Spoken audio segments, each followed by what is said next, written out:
Recording in Right, progress. here we go. This meeting will be conducted exclusively through video conference and teleconference pursuant to Government Code Section 54953E and the State Declared Emergency. This meeting of the Zoning Adjustments Board, ZAB, will be conducted exclusively through teleconference and Zoom video conference. COVID-19 state of emergency continues to directly impact the ability of the members to meet safely in person, presents imminent risk to the health of attendees. Therefore, no meeting location will be available.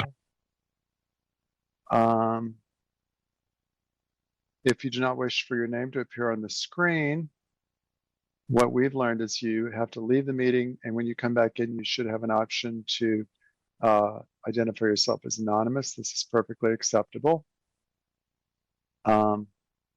During the meeting, there will be specific occasions and opportunities to publicly speak on items both on the agenda and off the agenda. I'll let you know when that happens. And if you choose to speak during that time, it's important that you raise your hand so that you can be recognized. And raising your hand, the way you do that is scrolling over the bottom of your screen. There will be a series of icons. There's one that looks like a hand, like that. And when you click on that, it'll raise your hand and I'll know to recognize you. If you're calling by phone, you'll need to, and you wish to speak during a public comment portion of the agenda, then press *9 and a little hand will go up on the screen next to your name and I'll know to recognize you. This teleconference will be recorded, as all ZAB meetings are recorded. All the rules of procedure and decorum apply to this meeting as they do to all meetings, whether in person or by teleconference or video conference.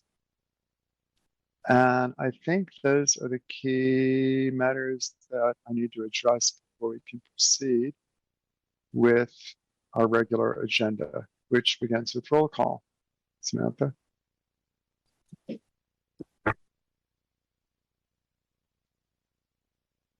You're muted, so it's going to be hard for you to call roll.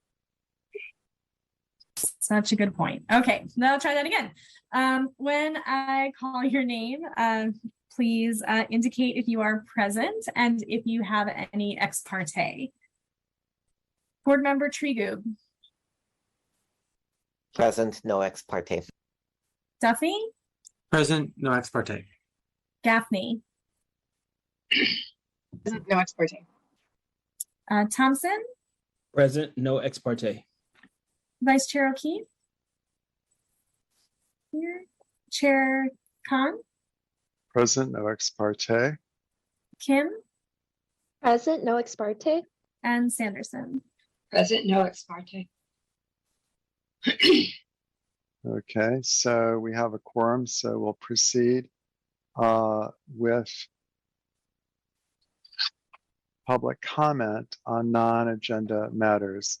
So this is a time when anyone from the public has the opportunity to speak on an item that is not on the agenda tonight, an item of general interest to the zoning board. And I see Kelly has her hand up, and I will recognize you, Kelly. Thank you. Can you hear me okay? Yes. Okay, great. So now I have more stuff to send you.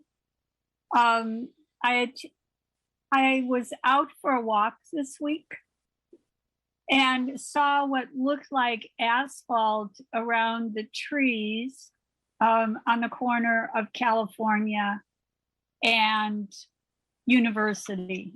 And I complained about it at Berkeley City Council on Tuesday evening. And I got a response from Scott Ferris with all kinds of exciting information. And this is a new product to me. I don't know whether any of you know about it or not. But this stuff that looks like asphalt around these trees is something, there are two manufacturers, Rubberway and Flexipave. And this is permeable. Yeah, it's a permeable surface so that it protects the trees and the water can drain through. And there's also been a sidewalk that was installed in Berkeley around a redwood tree to save a redwood tree. So instead of laying down cement, which would require cutting the roots and maybe damaging the tree severely, they're able to lay a sidewalk with this stuff by Rubberway or Flexipave, which is permeable. It doesn't off gas. It doesn't have bad chemicals in it. It filters the water into the ground. It's the kind of thing that we really should have in as many places as possible to both protect our trees, give a walkable surface. It's very friendly. It's ADA compliant. And it looks pretty exciting. And I wanted to tell you about it and think about where we would like to have permeable surfaces and give an alternative to, say, lay down bricks. This is really very exciting. So I'm going to be sending this to you. Thank you. Yeah, it's really, and it comes in different colors. Is it on Eaton Way? Is that where it is in Berkeley? Let me see. Because I think I saw it when I was out walking the other day. There's a gorgeous redwood on Eaton Way, and the sidewalk, instead of being concrete, had what looked like a permeable asphalt. That's I think it. That's got to be it.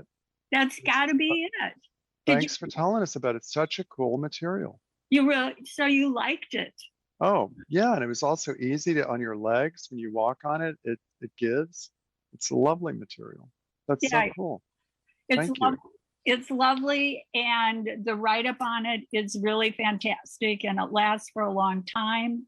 I think it's something that we ought to think about putting in many, many more places in the city, because that's what we want to do. We want to have the water run into the ground when we get it and not run into the bay. Great. So you can can you send that to Samantha and she'll distribute it, or just send it to me and I'll get it. I'll see that it gets distributed, Kelly. Okay, so I'll send it to ZAB and I'll send it to you. Thank you.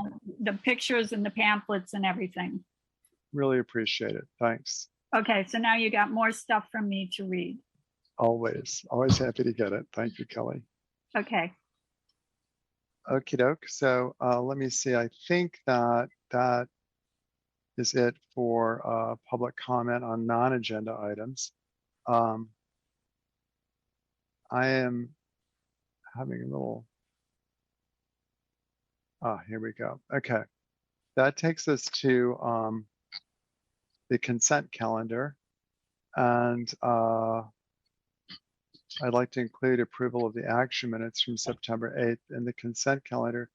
Before we move forward with the consent calendar, though, I want to just check with first my fellow commissioners here whether there are any of the items, it's Nielsen and Campus Drive, that you have questions for staff about or that you would like to have removed from consent. And I don't see any hands. And if there's anyone in the public hearing, the attendees here, who wish to speak on these items or have questions about them or concerns, if you could raise your hand, that would be great. Gary Mattern and Chip M. And Pam as well. Okay, so we have several people who wish to speak on this item.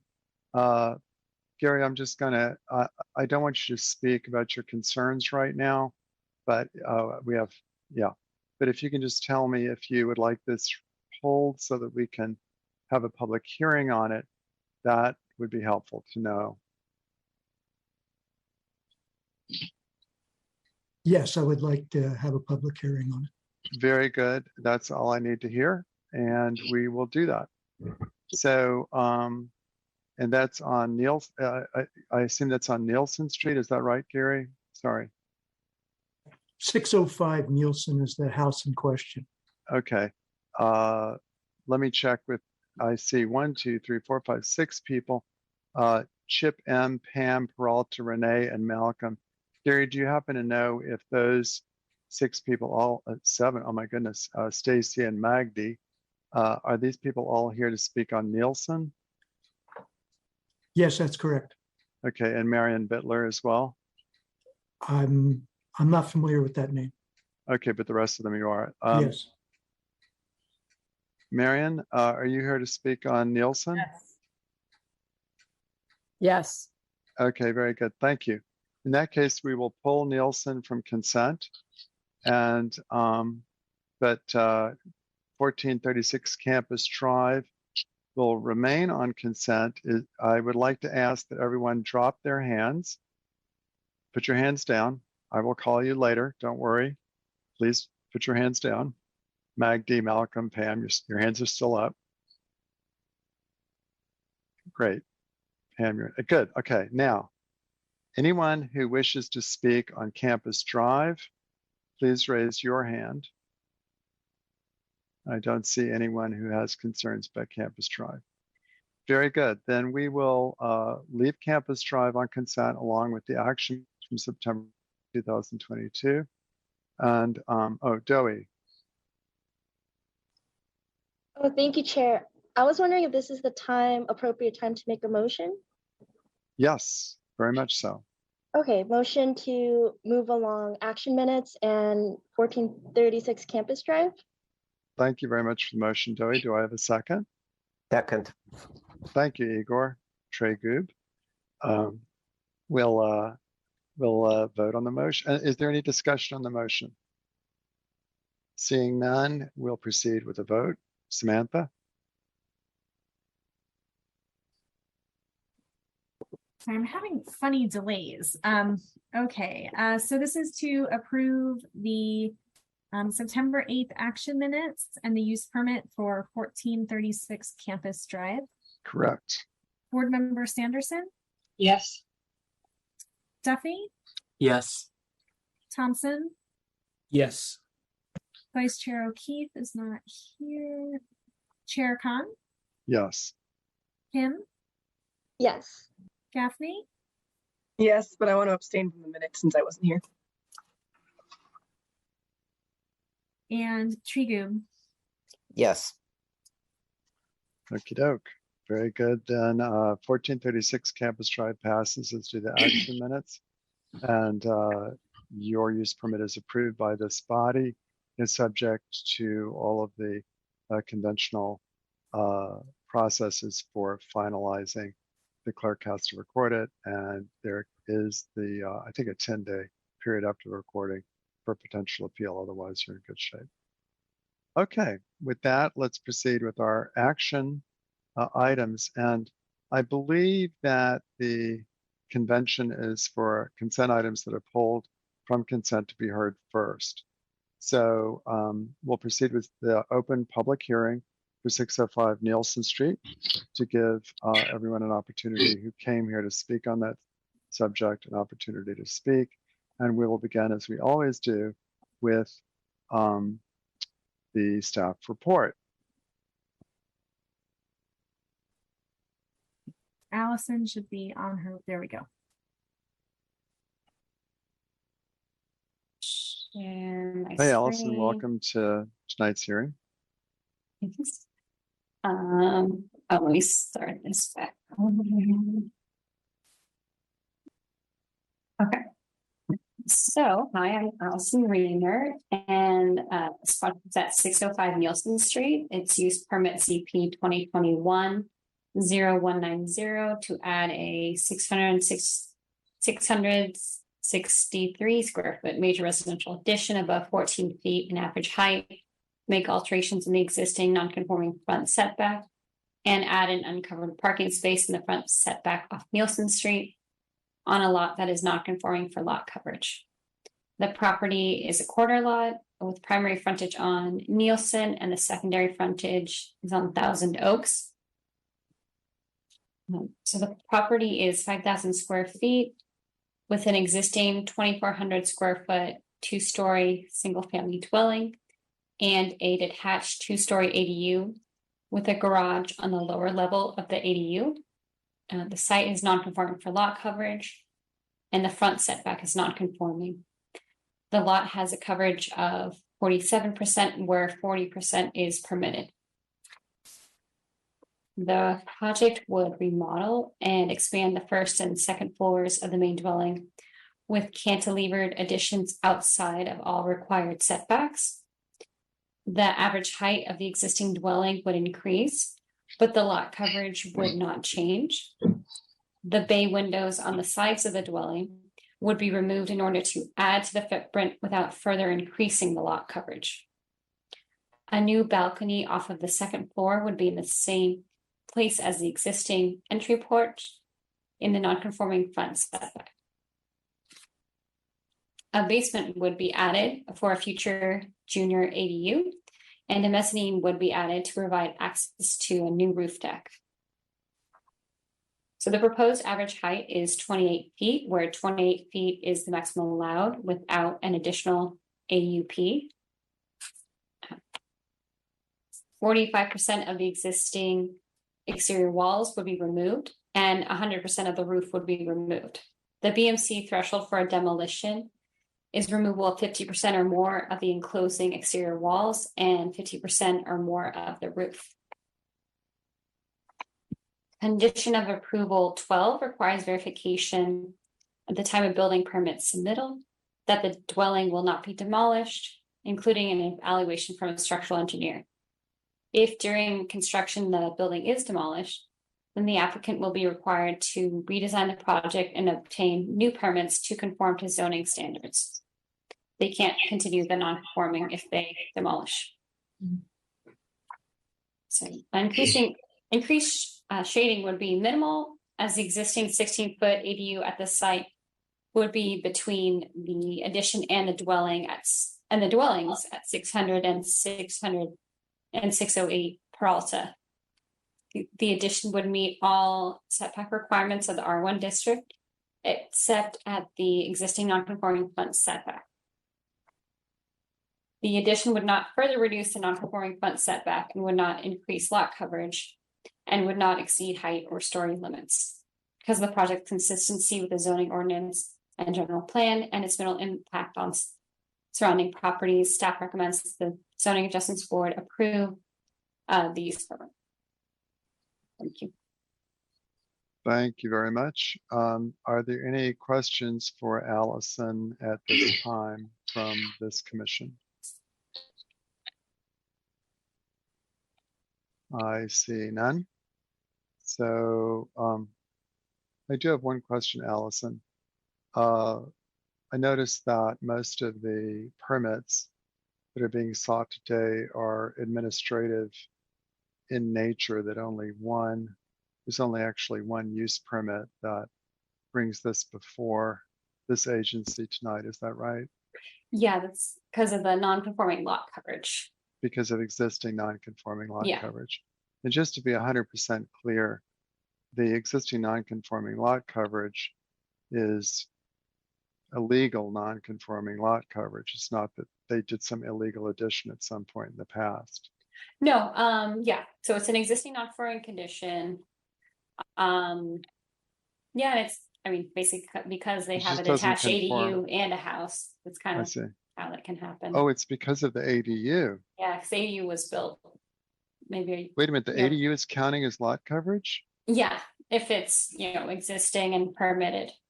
It's only when you're adding, like state law doesn't that prevents cities from limiting ADUs Okay, if it would exceed lot coverage. that's good. That's important information. So had they not built the ADU, their lot coverage would be completely compliant with the zoning, and we wouldn't be Yeah. hearing this tonight. Yeah, I'm pretty sure. Yeah. Why don't you check on that while Yeah. we hear from the applicant and from the concerned neighbors. All right. Thanks, Allison. That was a great presentation. Let's proceed with the applicant. And is that Razili Datta, Allison? you're muted. Yes, Rosili is the property owner and speaking on behalf of the applicant. Very good. Rosili, you are recognized, and I believe you have 5 minutes for your presentation as the applicant, you and your team, a total of 5 minutes. Yes, hello, thank you. Hi, my name is Rosalie Dutta. My husband, Kaval Ahuja, and I are, excuse me. my husband, Kaval Ahuja, and I are the owners of 605 Nielsen Street. We live here with our 2 children. Tavi is 11. He's a 6th grader at King Middle School, and Gia is 5 and is a kindergartner at Ruth Actie. I'd like to take a few minutes to talk to you about why we've planned this renovation and what it's all about. When we bought this house 3.5 years ago, we were aware that it had some problems. There was rotation of the foundation on the south side of the house. There were termites, dry rot, and leaks, and of course, single paned windows and all the discomforts that accompanies that. When we moved in, we discovered more problems. There is a total lack of insulation, poor ventilation. The ceiling heights in most of the 2nd floor are so low that we couldn't put in insulation to code and still have usable space. In fact, in much of the 2nd floor, we can't even stand at full height. And you can't tell on Zoom, but Kaval and I are not tall people. The previous renovation in the attic had reduced the earthquake capacity of the building. We discovered dry rot in most of the windows, and almost all of the windows need to be replaced. The entire foundation of the south side, but only the south side, needs replacement. There are significant leaks in multiple locations in the roof, and the roof needs replacement. The house is drafty. There are gaps in the windows. We can't keep the smoke out when there are fires. The basement floods during rains. And functionally, the house didn't meet the needs of our family. We had thought that adding a room upstairs would be easy, but we realized that this would involve significant changes to the already fragile roof structure. We had to consider a major renovation. For 2.5 years, we've worked really hard with city staff, going through all of the issues that have been raised to come to the design and plan for this renovation. I want to be clear because concerns have been raised. This is not a demolition. We've had careful and precise conversations with structural engineers to make sure that the building will be stable. So I want to state here that this is not a new construction project. And I'll add, as I feel that our character and intentions have been maligned in this process, that we are not being deceitful or manipulative about this project. We've set out plans that have been reviewed and analyzed to every last detail by structural engineers and the city planners, and have been direct about how that is going to be done. Now I'd like to talk about what it is that we're planning. We're making the house comfortable for our family. We've designed a 4-bedroom, 2-story house plus a basement that could be used as a junior ADU or as a play space for our kids. We're correcting all of the structural and environmental deficiencies of the house. We're staying within the footprint of the existing house and the 28-foot height limit. We've ensured that we're not casting any significant shadow on either of our neighbors. We've added a roof deck, which has been called unnecessary or excessive, but actually isn't unusual or unique in this neighborhood. We've designed the house with a gable roof at 3 levels to follow the slope of the land and to be compatible with other sloped roof houses in the neighborhood. There are a few changes on the main level of the house. Almost all of the modifications are on the 2nd level, which was shoehorned in a strange manner into the attic. And we're putting lofts in the kids' bedrooms. Someone thinks that lofts are excessive. I just think kids need a fun space to play and imagine and study and live. And as I've said, we've worked very hard with the city staff, architects, and structural engineers to establish that this renovation can be achieved while keeping the structure stable. In fact, we've had 3 separate submissions to the staff to confirm this issue that led to it being originally put on the consent calendar tonight. In closing, I'll say that Berkeley was my first and is my always home. My family,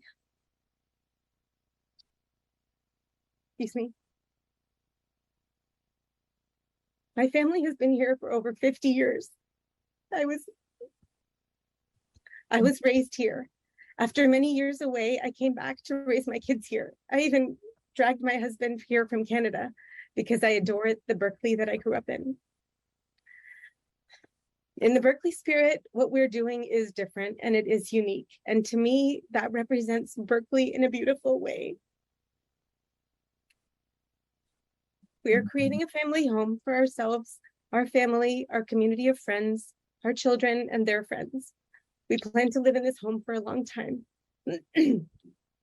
Staff have recommended approval and we request that you accept their recommendation. Thank you. Thank you for coming, Rosalie. Appreciate your presenting tonight. And we will move forward with, I'd like to invite the public, any attendees here now to speak. And Rosalie, take notes because you'll be given an opportunity to, a 2-minute opportunity to comment on whatever people have to say in the coming minutes.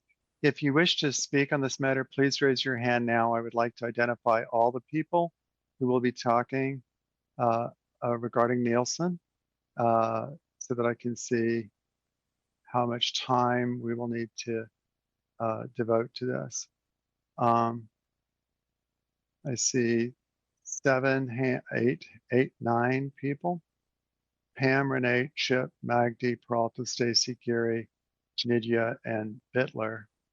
I would ask that you hold your comments to a minute each. We have another item we need to take up tonight, and I'm concerned that we might get redundancy. So use your minute to speak to something that may not have been addressed earlier. And I'm just going to take it from the top with Pam. Yes, I'm Jerry with Pam and Jerry. We live in the house of 613 Nielsen Street, immediately south of 605. It should be said that everyone in our neighborhood is quite friendly, and we have no problems with our neighbors and enjoy having them in our presence. We feel that the new construction is inconsiderate of those around them. One is they tore down a 2-car garage. It should be known that on Nielsen Street, all the houses except 605 have 2 spaces, a driveway and a space in front of the house. 605 has 6 spaces and it had a 2-car garage, so it had 8 spaces. In our case, the destruction and reconstruction of a 2-car garage into a 2-bed apartment has taken 2 years. The construction goes for a month, quits for a month, goes for a month. You know, I enjoy this house and I work as a blacksmith and I come home for lunch. There's always loud music, saws going, compressors. It's very difficult for me to even nod off, take a short nap. The next thing I want to say is if it took 2 years now to build this 2-bed apartment over the garage, if you're going to add 4 bedrooms to the front part of the house, we're going to see an additional 4 years of construction, 6 years of construction for the house. This is a long time for us not to come home for lunch. I mean, just to enjoy our house, to be here in the yard. And now, right under our kitchen window, there's a request to build a big driveway, 10 feet wide. Jerry, I think you're out of time. Does Pam wish to speak? No, I'll take my time. Okay, thank you. Renee? Thank you, Jerry. Thank you. Hi, I'd like to start by introducing my son, Willem McNett, age 11. I have been friends with their son, Tavi, for over 3 years, and he is one of the nicest people I know, and his parents are honest and would never do that. I would like to speak on their behalf as well. My name is Renee Jansen. We have known this family since 2019. As you heard my son describe, we are close with this family. We've been camping with them and socialized with them regularly. We navigated a pandemic together as part of a tennis pod, which required a pretty high degree of trust and coordination in an uncertain time. I want to attest that this family has the utmost, strongest character and community mindedness. These are truly good people who I would trust all of my children with and who I think have the right to make what decisions they want about how to treat their property. And I hope that they get the support of this community to do so. Thank you for giving me an opportunity. Yes, thank you for coming tonight and speaking, Renee. I appreciate that. Chip, you're up next. And also thanks to your son, William, for speaking, Renee. Yeah, my name's Charles Miller. I'm at 600 Peralta. Let me just start by saying I think it's infuriating that you're limiting to 1 minute, given the emotion and how many numerous people are here and affected by this. So Sorry you're infuriated, Charles. what's that? I'm sorry you're infuriated. And you're taking my time now. We were silent about this because we wanted to be good neighbors. Had we known how invasive this was going to be, we would have been way more involved from earlier, because it has dramatically changed so much of why we moved here. We moved here to get away from the type of place we grew up in. When I say I'm from Palo Alto and my wife's from Palo Alto, what I get is, oh God. I said, no. It was like North Berkeley back when we grew up there 35 years ago.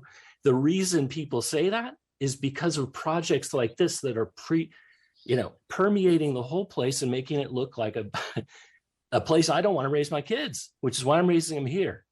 And it's just so disappointing. I can't express enough. And I'm so bummed that what I prepared, you're not going to let me read because I only have a minute. So please proceed, Charles. Obviously you feel it's important. Oh, really? Okay, yeah. Great. I'm giving you another minute. Fantastic. Well done. So yeah, we wanted to be good neighbors. We didn't make a stink, but as another person said, it's been 2 years. It has changed our yard dramatically. We're one of the only 2, I think, people on this call who are direct neighbors, maybe 3. And it is not what was explained to us verbally when we reviewed the plans. It's certainly not what I would have agreed to. And they have expressed regret and said, we'll make adjustments, we'll work with you. And then after a certain point, they went totally radio silent on us and have been completely uncommunicative, which is incredibly frustrating. Now we see this new thing about a new ADU, and it's just infuriating. It keeps getting bigger and bigger and bigger, and it's like a compound using every single part of the lot. That's and it. I cannot believe you guys. Thank you. Magdi? Hello, can you hear me? Yes. Hi, my name is Magdi Vanya, and I have known Cowell and Rosili's family for 5 or so years. Our children have attended the same schools and still attend the same schools.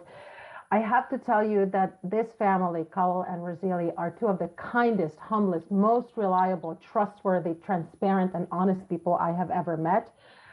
They have proven to me over time that they're genuine in their intentions. They care greatly about the family and community. They're very forthcoming, proactive, especially during times of COVID. I can tell you numerous examples where they have been very proactive in soliciting everybody's perspective, in being very transparent about their actions, about how and when we interacted.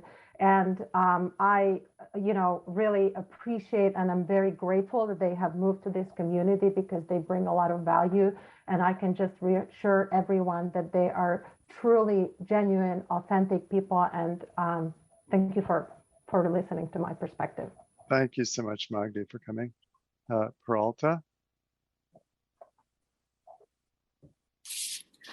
Hi there. I want to speak Hi, can you hear me? Yes. I want to speak as quickly as I can because I want to get in as much information as possible. First of all, this is not a character assassination. I think these people who are representing them and what great people they are, has nothing to do with this. In part, this has to do with the fact that we are setting precedent. It's not just about this project. In Los Angeles, the neighborhoods were destroyed because there were not protections in place. Then they created anti-mansionization laws. Right now, we don't have a stopgap. We are relying on you guys. There is no neighborhood HOA. And if this is allowed, other people who are also ROI focused will come in and overdevelop lots to maximize profits. I'm urging you, please do not approve this discretionary permit. It seems entirely disingenuous to call it a remodel or addition. Their plans are extensive and excessive with no regard to the feel of the neighborhood and the lives of others.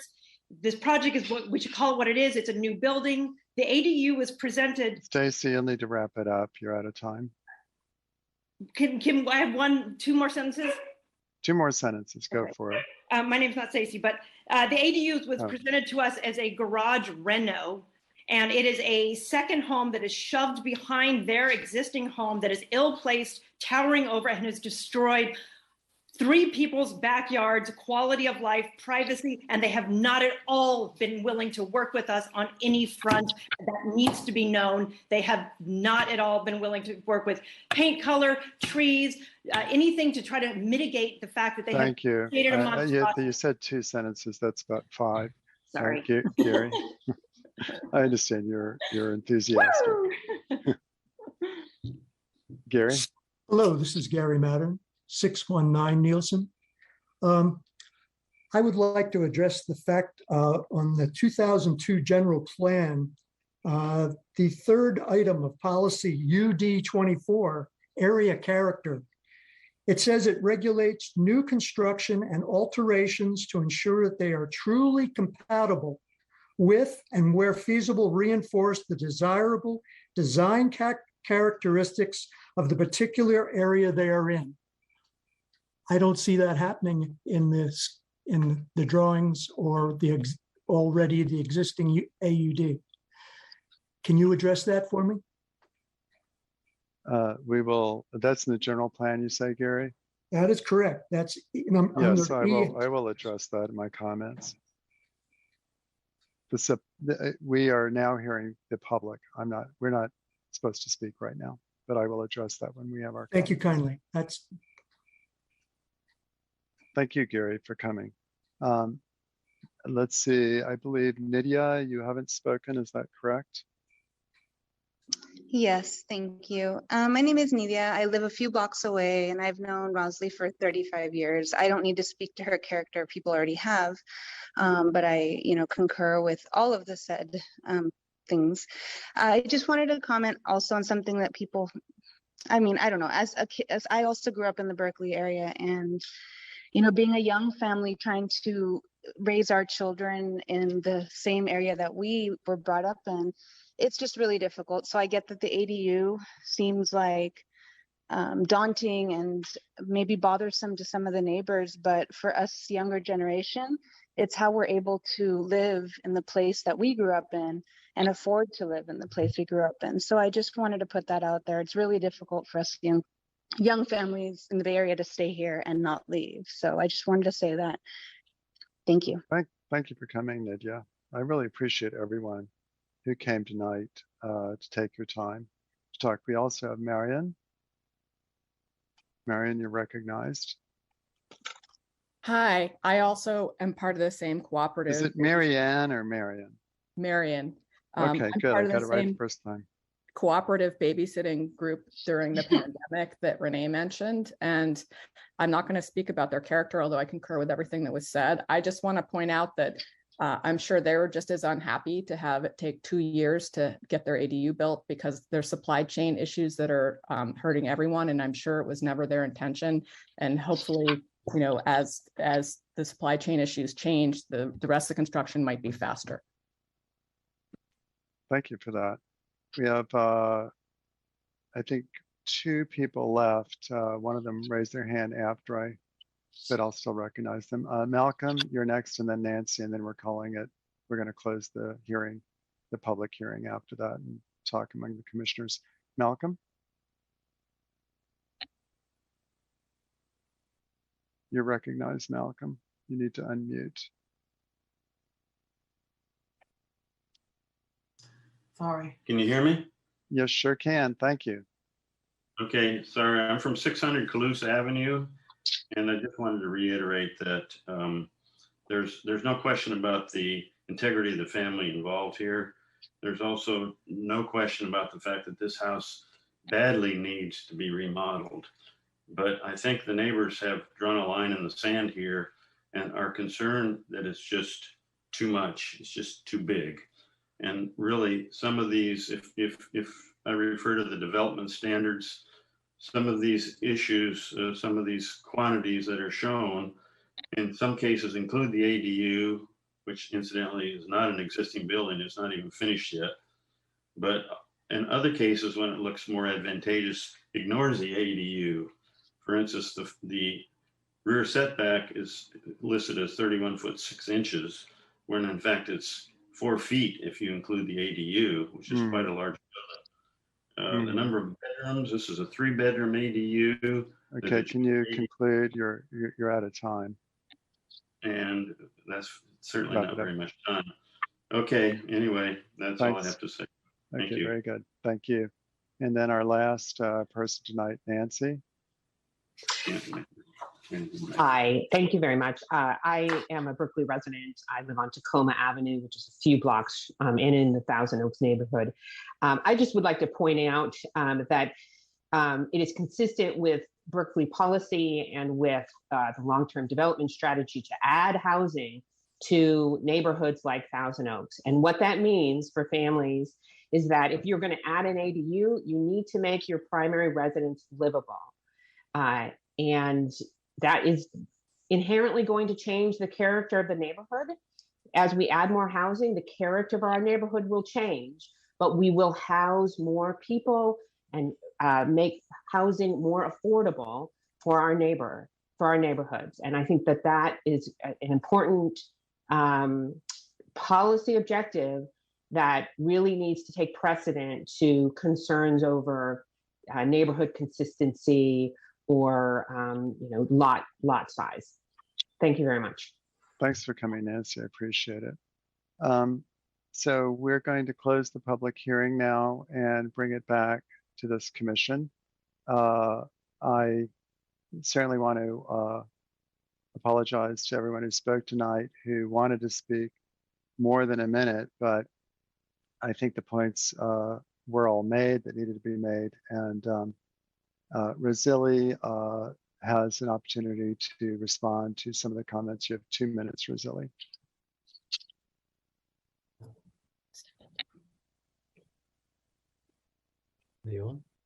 Hi, this is a couple. I wanted to respond. Thank you for everybody who spoke. I want to Just just a talk about 2-minute response. I want to talk about the delays. We've also been super frustrated with the delays. We apologize. There have been significant supply chain issues and even delays with some things, people getting sick with COVID. Our contractor got sick for 6 weeks and still having long COVID issues. So we absolutely did not want this to take it's going on 1.5 years now. It's super frustrating for us as well. We really apologize for that. We have been trying to work with everybody. Chip, I did not realize you felt we were not being responsive. That it was absolutely not our intention.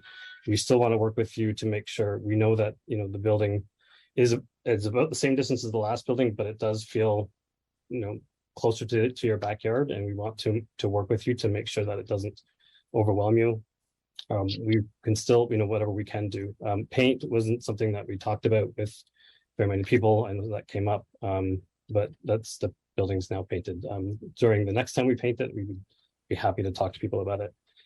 I wanted to mention that this, in terms of sizing, the addition of 600 or so square feet, most of it's in the ADU in the basement, so it will not tower, it will not create a bigger space or footprint. Most of it, the 450 feet of it, are in the junior ADU underneath. And also we feel that this project will not have the same impact. We know that the 4-foot setback on the ADU, it's a big change for the community. It's only 4 feet from the sidewalk. That's pretty close. But we are not going to be changing the footprint at all of this building. So we do not feel it will be a big change in that way. And again, we know it's been frustrating. We're also super frustrated. It's been a very challenging couple of years or 1.5 years working with the contractor, and we started this during COVID. That was challenging in itself. It still continues to be at times, but we're getting close to finishing it now. Thank you very much. We'll now close the public hearing and bring it to the commission. I'd like to ask if there is a motion or comments, a motion for purposes of discussion or comments prior to a motion from anyone on the commission.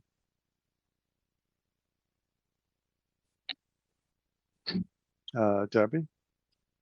I need some clarifications from staff and maybe from the applicant. My understanding is that because the ADU is not complete, then you can't count it as existing. So that is why they show the large 31-foot rear yard setback.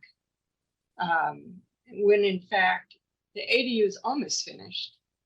And I think this is just a legalistic quirk that we're in. The ADU is there. It's am I right that they're not working on the ADU, just on the main dwelling? Allison? Wait, so what was your question? So yeah, I did tell them to mention the setback for the house, but yeah, the ADU is there. Right. So really, the ADU is closest to the neighbors on Peralta. Okay. So, but there's no work in this proposal for the ADU, is there? No, ADU was approved a couple years ago. And if it had been finished, then it would have shown up as existing with. But the setbacks though are for main buildings, and so the setback from the rear lot line to the main building is accurate, and then detached ADUs have separate setback standards, same as all accessory buildings or accessory structures. Okay. So they're they're two. I would differ with you, but it's not important. But that's what people needed to understand when they saw the big number and they looked at the site plan and there was a 4 feet. So it's the distance to the main dwelling. Yeah, let me clarify if I can, and Samantha, Allison, correct me if I'm wrong. The required setback for ADU that you know better than anyone, Debbie, is 4 feet. Right. By state law. And an ADU can be built within a required setback for a main dwelling. What the 31.6 represents is the setback for the main dwelling. In other words, this remodel does not reduce the required setback for the main dwelling. Whether the ADU is finished or not is not the issue. The issue here is, are they reducing the required setback for the main dwelling? This work is only being done. What we're reviewing tonight is the main dwelling, not the ADU. So I think that is the correct way for staff to represent the situation, to show that the 31.6 inches is still being preserved, is not being reduced. And does that make sense? Yeah, makes perfect sense, as long as it's clear. So thanks. I have a kind of a follow-up question, Allison. So were you able to find out if the use permit that is being requested now would have been required had the ADU not been built? Because to me, that's an important question. No, because I mean, I don't know the stuff. Like I see the footprint of the previous garage, but it's smaller than the ADU. But with just the house, the lot coverage is 28%, which is below the 40% maximum. I don't know, figure out how big the garage was, but it wasn't as big as the ADU. That's helpful. Okay, thanks, Allison, for clarifying that. Samantha, your hand's up. Do you want to speak? No, it's just an accident of our technology. Okay, are there any other questions, comments? Yes. I would just like to make a motion to approve the project as proposed. Thank you. Yes. Do I have a second? Dewey? Yes, I second. Thank you. I'd like to open the floor to discussion of the motion. Would anyone like to comment on the motion? Yes. Thank you, Chair Khan. A couple thoughts about a project like this. Well, obviously, first of all, thank you for the presentation and for the comments, everybody. Obviously, this is it's emotional for everyone, and it's important. It's really important. One thing about these types of lots, and this is common in Berkeley, these corner lots, they're a little bit different because they have a garage that's accessible not from the front of the dwelling, but from the rear yard of the dwelling, and so they're a little bit different. I think for this lot in particular, actually, given that it's already, it's all, given that they're only going up in 7 feet in average height, and it's a north lot, it's north on the block, the shadow impacts will be minimal compared to any mid-block lot. This isn't like a typical mid-block lot. Then this is quite different, actually, being north on the block. And if you look at the shadow studies, the impacts are quite minimal. But another thought is, digging down, I think, is a really smart idea. When you look at Berkeley's goals and our priorities, especially in the general plan about adding housing and multi-generational housing within our communities, digging down and for that modest, very modest junior ADU, I think makes a lot of sense. Couple that with the fact that all we are here to do is address the 47% lot coverage that's already an existing condition, and that they're not changing that condition. That's where my motion to approve has really come from, is just thinking that really that's what's before us tonight. Thank you, Yes. I would like to provide a few remarks before the vote, unless there are other commissioners who wish to speak on this tonight. First, I want to thank everyone who came tonight, both people who, Debbie, why don't you go ahead and speak? Well, I didn't mean to interrupt you. No, go for it. I wanted to encourage the neighbors and the applicant to think about the larger picture and not just this one project. Berkeley has a long-standing tradition of not messing with residential design. We don't have design review for residential projects. And this project, even though it looks out of character to some in this neighborhood, to others it looks fresh and new.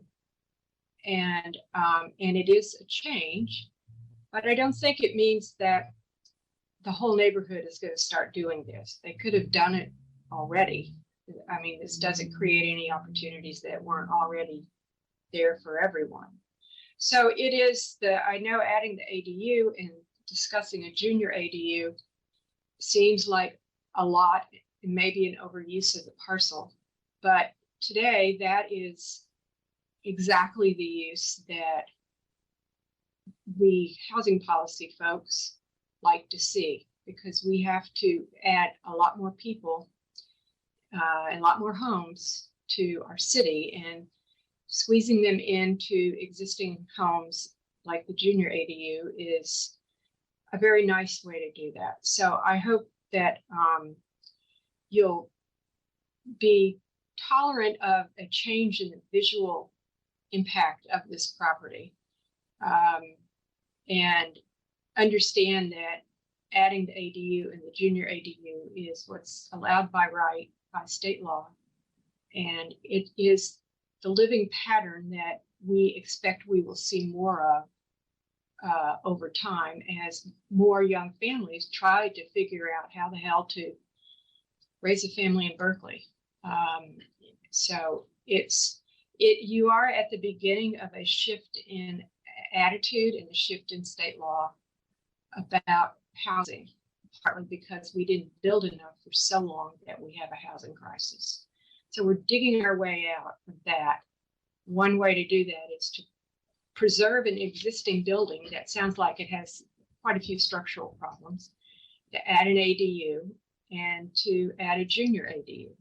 So it's a living pattern that I think you're going to see more and more of. And I am pleased with the use of the space on the parcel and in the house. That they really expanded it very little,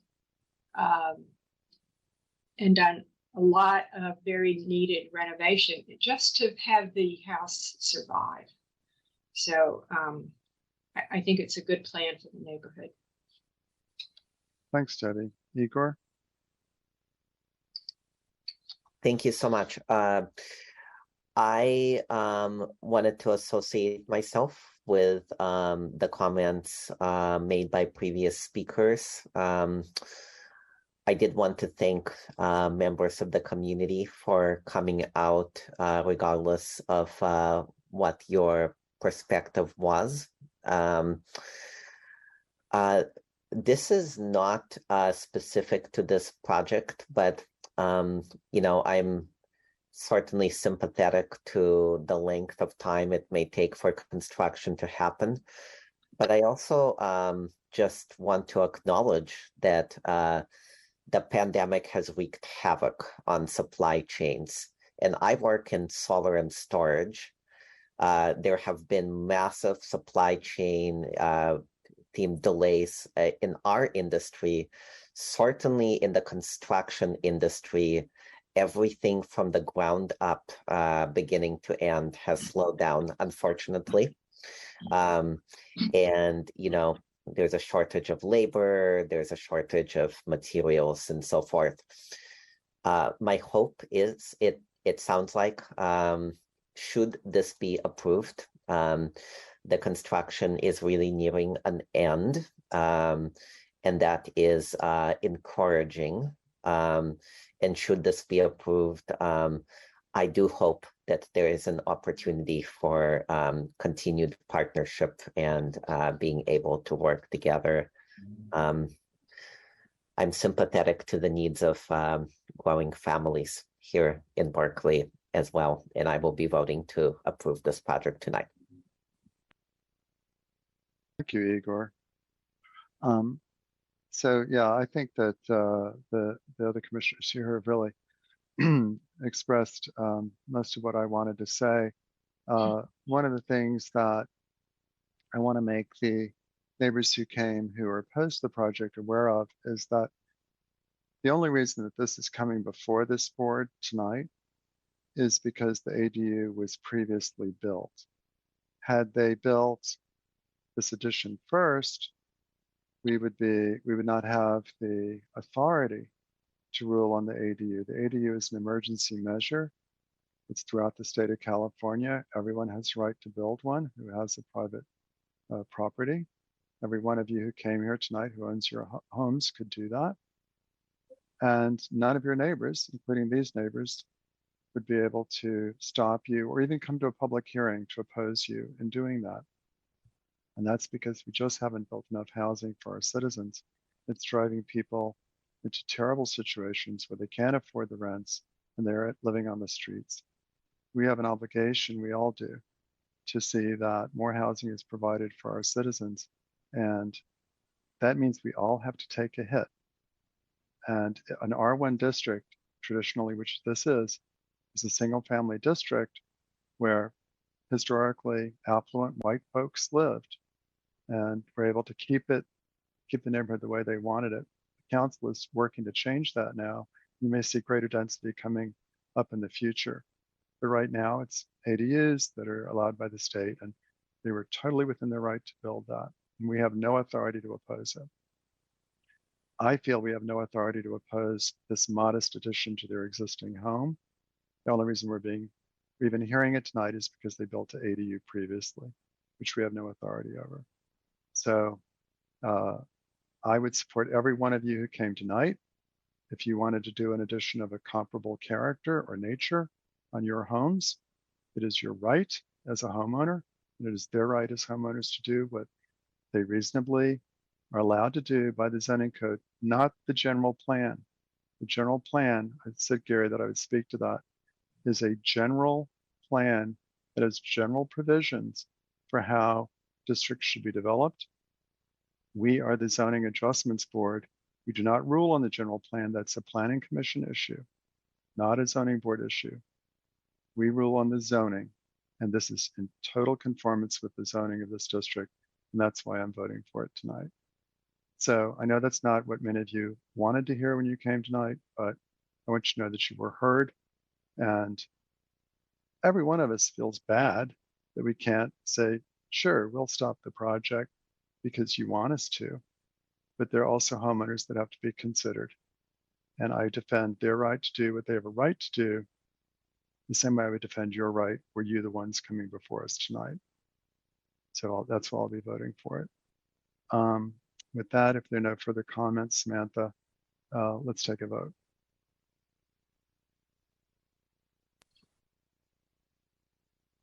You muted. I'm muted again. Sorry. Okay. We've got Sanderson, Yes. Duffy, Yes. Thompson, Yes. Vice Chair O'Keefe is absent. Chair Khan, Yes. Kim, Yes. Gaffney, Yes. Trigu, Yes. So the motion is passed unanimously. You have your use permit, and it is subject to all the standard conditions and limitations of any use permit. That takes us to the final item on the agenda. Thank you, everybody, for coming tonight. Dewey, did you wish to speak? Yes, sorry to interrupt the flow. I just had a quick question about Kittredge project. What's the rule for commissioners who might live nearby the project? Good question. Samantha, is it a 300-foot rule or 500? I can never remember. It's 500. Five. I think it's 500. 500 foot? I think it's 500 as well. Yeah. Let me let me look it up. Thank you. Happy to wait while you do that. That's an important question.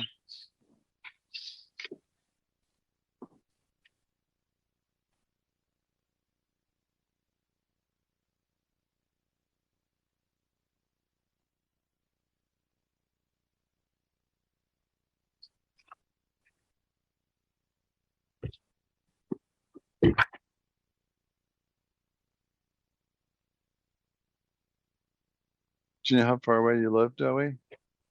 Yes, I just wanted to double check that I was around like the half-mile range, but if it's 500 feet, it sounds like I'm fine. Oh, great. Yeah. Okay. Yeah, I know it's no more than 500 feet. So I see. that sounds like you're good, and I don't want to lose you. Okay, great. Then let's proceed with the final item for tonight, 2065 Kittredge Street. And we'll open the public hearing. Samantha, who do we have to speak on this item? Sharon. Sharon gone. Let's see, I don't see Sharon. Oh, there she I think is. it's just, yeah, it's that lag getting people moved over. There she is. There she is. Hi. Hey, Sharon, how are you tonight? Good. I'm ready. Hardest working planner in the Bay Area. Hopefully we'll get some help soon. But here we are. And good evening, board members and the public. I am Sharon Gong. I'm the project planner for use permit ZP 2021-0193 at 2065 Kittredge.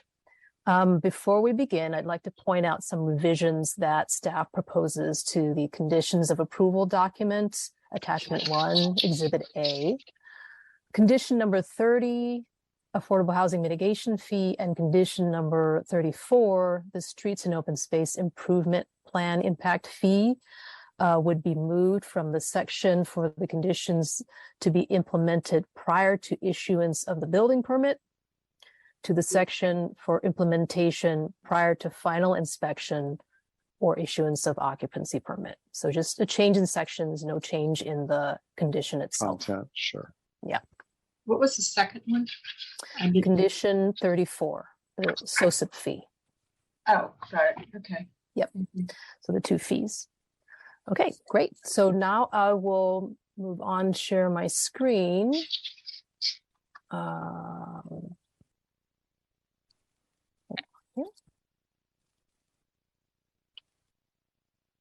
And let me get full screen. Okay, here we are. Now I'll give an introduction to the project, and then later I will pass it on to Rincon Consultants to give an overview of the CEQA review process for the project.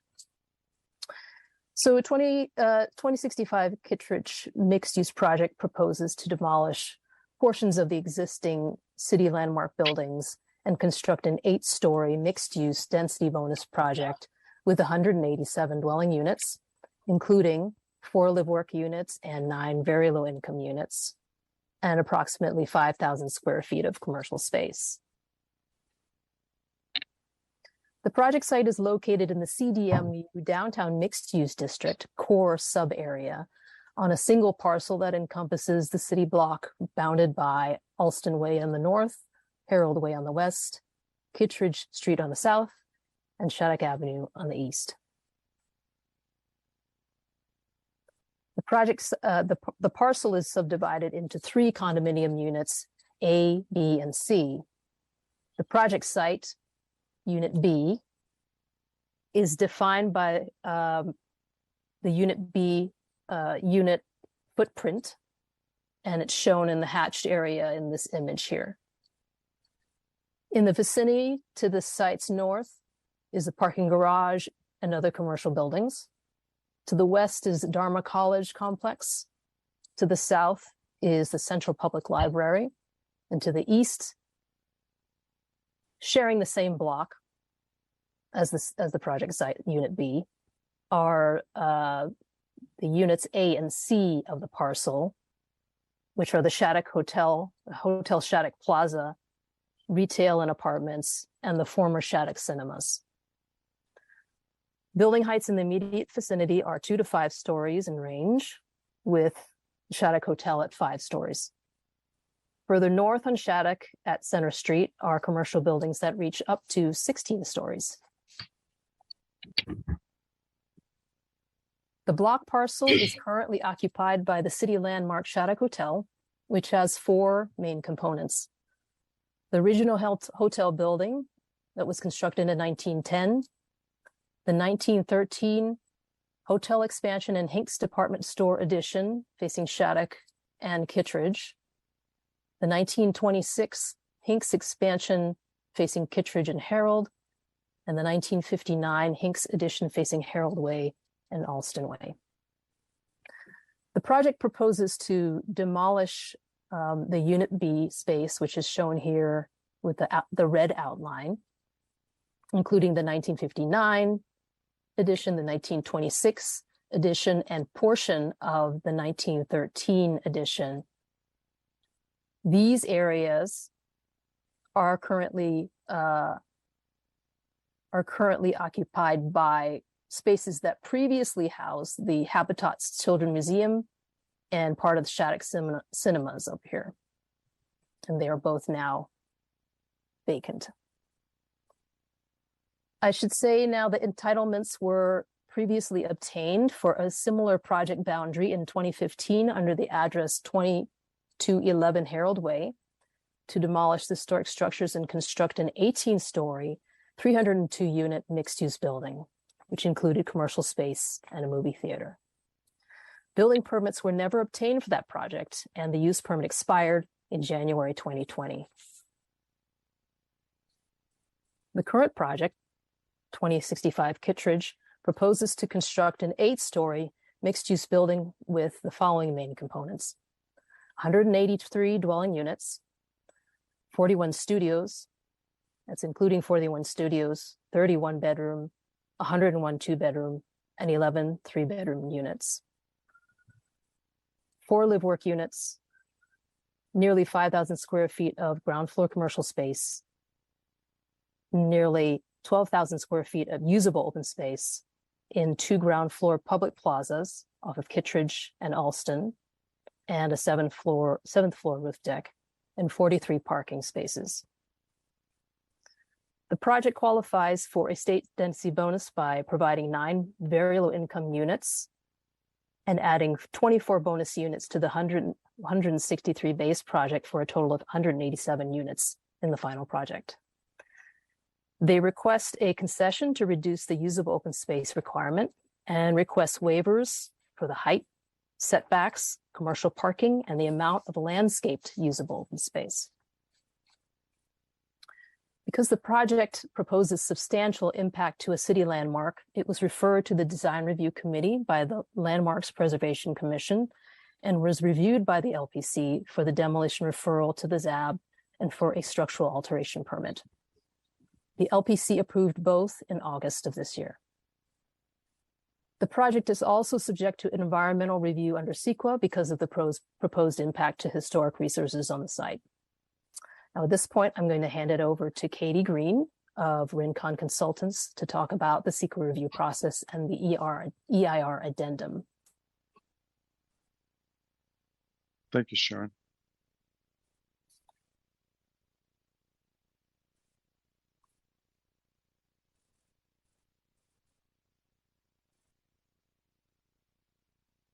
Welcome, Katie. Hi. I'm just setting up my screen share. Thank you, Ms. Gong, Chairperson Khan, and board members. Rincon Consultants prepared the EIR addendum for the 2065 Kittredge Street mixed-use project. The original project proposed for this site was called the 2211 Herald Way Mixed Use Project, which would have consisted of a combination of residential and commercial development in a building up to 180 feet or 18 stories high, with a step down to 54 feet or 5 stories along street fronts. The building would have consisted of predominantly brick veneer panels, precast concrete panels, glass, and glass spandrels, and included 302 residential units, of which 28 would have been affordable, a 6-theater cinema complex to replace the Shattuck Cinema interior, which would have been demolished, and a 3-story subterranean parking garage. The project site is located in the downtown area plan, and the EIR for 2211 Herald Way was streamlined under the 2009 Downtown Area Plan Final EIR under CEQA Guidelines Section 15183.3, which applies to infill projects that meet a number of criteria, including proximity to transit. The infill EIR identified significant cultural resources impacts, including a significant and unavoidable impact resulting from demolition of the 1926 addition to the Shattuck Hotel and partial removal of the 1913 addition to the hotel. 2 other historic resources impacts were reduced to a less than significant level through the incorporation of mitigation measures. The first of these is alteration of the setting of historic landmarks adjacent to and facing the project, including the Shattuck Hotel, Public Library, and the former Elks Lodge and Armstrong College building. Additionally, ground vibration or soil movement as a result of construction activities were found to have the potential to compromise the foundation of nearby historic resources. But with mitigation, this impact was reduced to a less than significant level. Finally, transportation impacts were analyzed using a level of service metric and also required mitigation to be reduced to a less than significant level. This slide details changes in the original project and the one currently proposed. The 2065 Kittredge project before you today is a smaller building than the original 2211 Herald Way mixed-use project. It no longer includes a cinema and contains fewer residential units and parking spaces.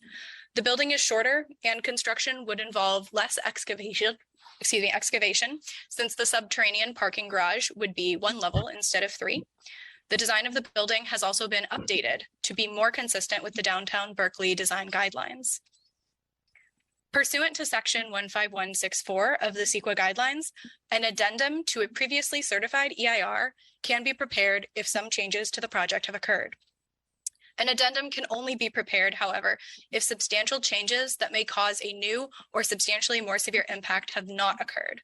If changes of this type have occurred, it would require the preparation of a subsequent EIR pursuant to section 15162 of the CEQA guidelines. In this case, the modified project included only minor technical changes and reduced the overall development intensity of the approved project. Let's discuss the findings of the EIR addendum. The findings of the analysis in the addendum were that every impact would be similar to or reduced compared to the impacts of the original project. We found net negative operational air quality impacts, as the cessation of the existing uses would result in lowering emissions more than the new project would raise them.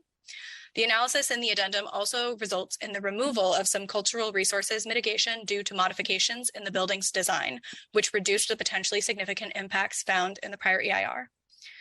The addendum also found slightly decreased greenhouse gas emissions, noise, and utilities impacts.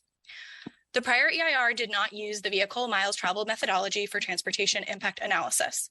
However, the addendum found that the project would generate both fewer trips than the original project and that the modified project would have a less than significant impact on vehicle miles traveled based on the project's location 1 block from the downtown Berkeley BART station.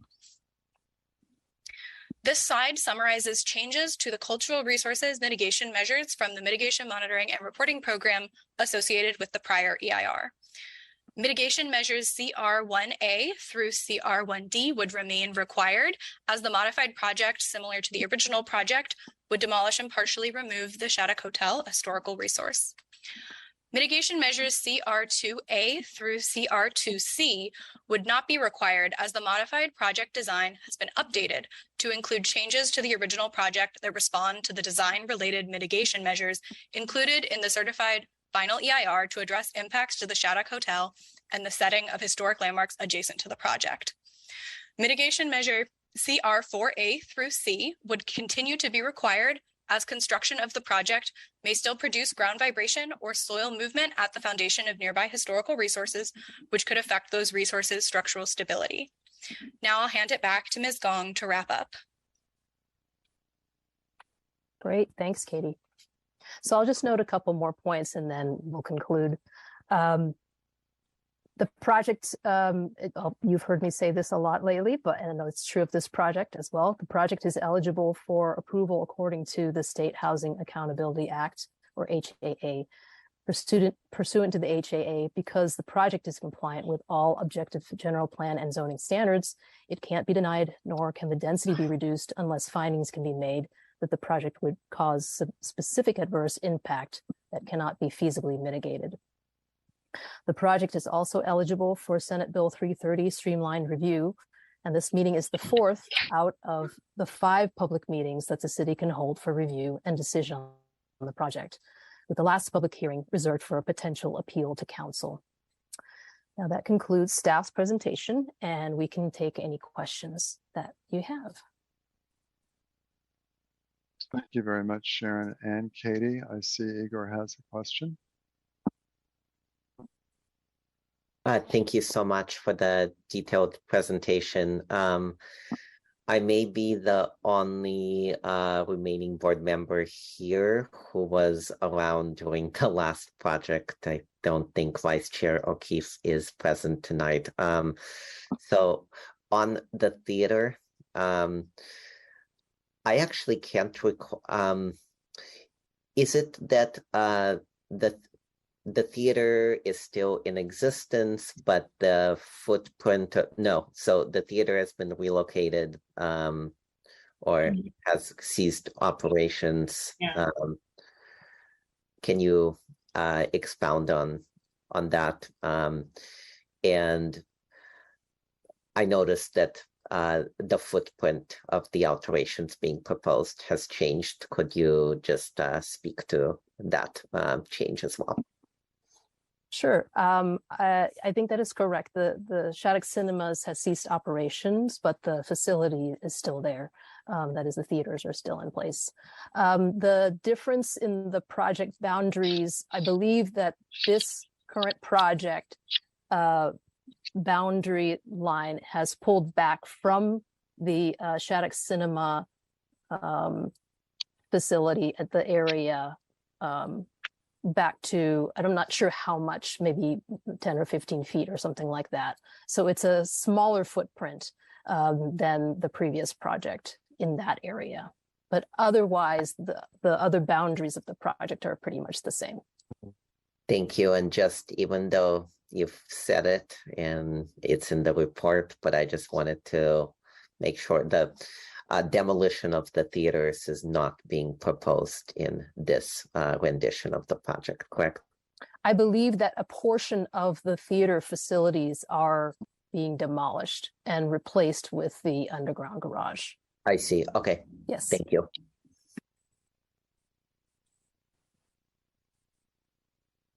Debbie?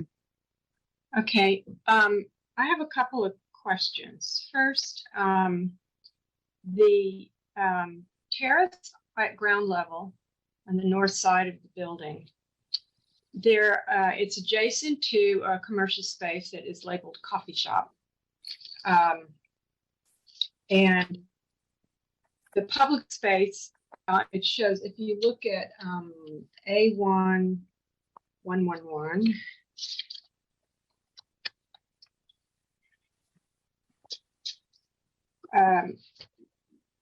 You can see on the left there, the public space. It is under the buildings from the second floor up. I'm just want to make sure I'm clear on this. And then, so the space underneath that at ground level is a public space. And there's a door from it to the coffee shop.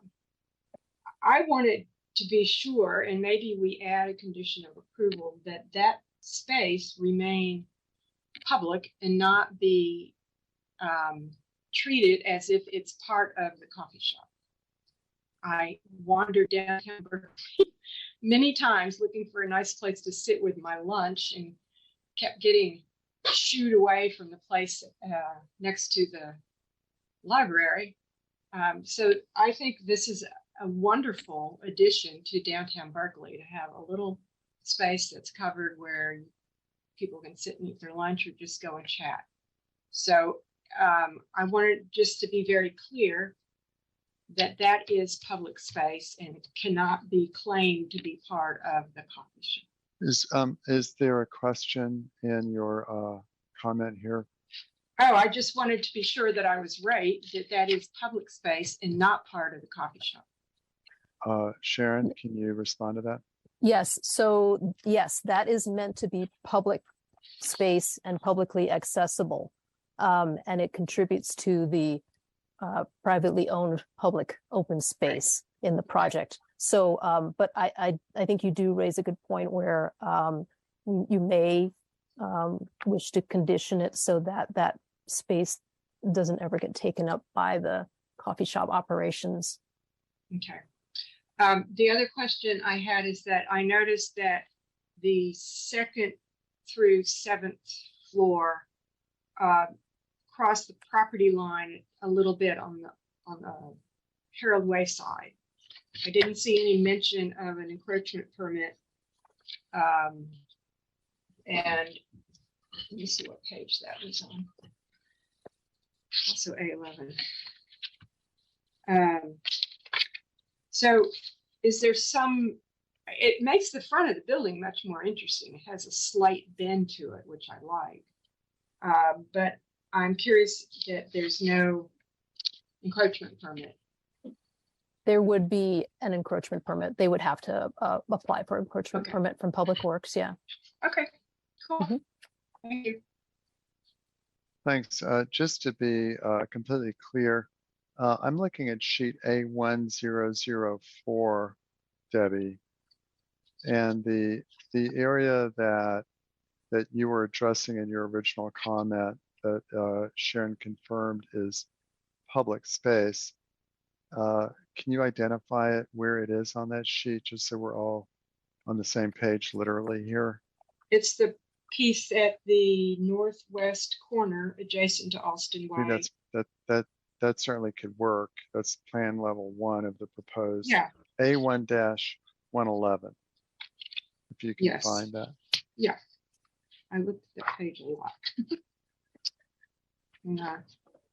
Right.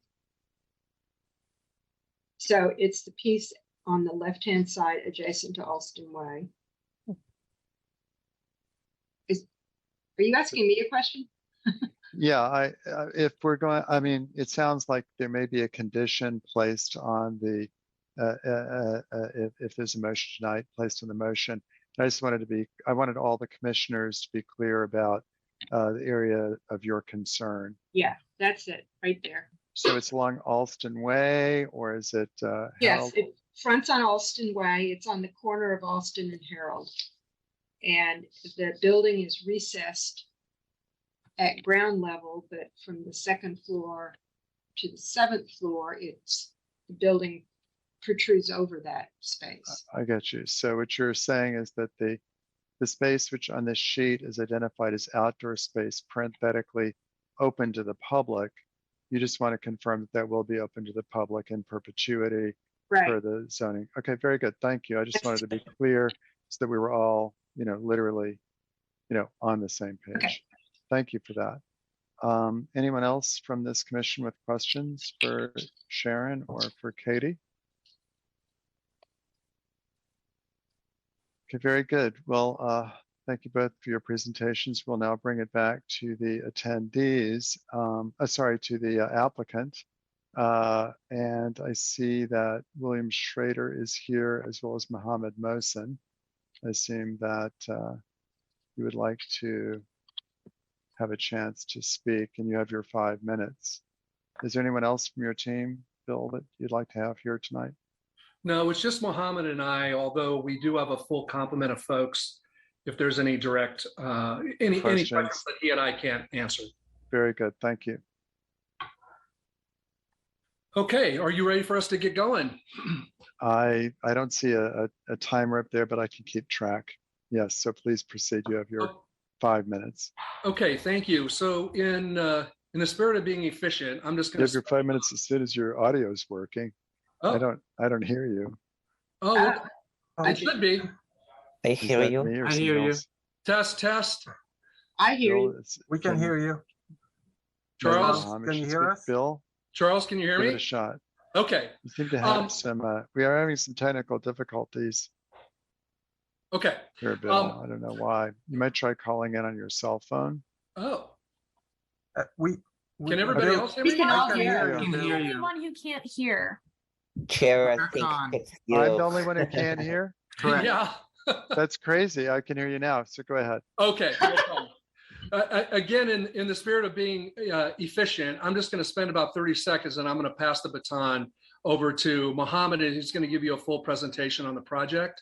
I just wanted to quickly thank Sharon, Fatima Crane, as well as the rest of the planning staff. We worked very hard with the full complement of staff, including economic development. Really, before we actually submitted anything on this project, because you guys, as you know, the last time this went through was pretty controversial, and we wanted to work kind of cohesively with staff first before we brought it out to the commission and to the community. We did meet with design review. We met with landmarks twice. We've been approved by both, and we'd like to get moving and get this project off the ground in the next couple of months. So hopefully we can get a positive approval tonight and get some much needed housing into downtown Berkeley.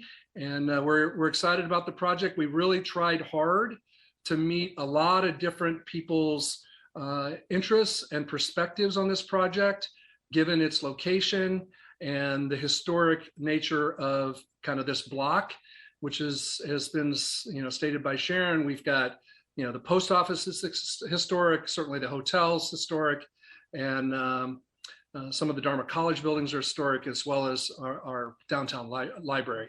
So with that, I'm going to turn it over to Mohammed, and hopefully we're going to get a couple of minutes if we need any rebuttal or answers for anybody, and we're prepared to do that tonight. So thank you. Can I be promoted to a panelist? I can share my screen. I seem to be having some auditory problems. Could someone speak just so I can see if it's Bill? Hello there. I can hear you, Debbie. I don't know why I couldn't hear Bill. Go ahead, Mohammed.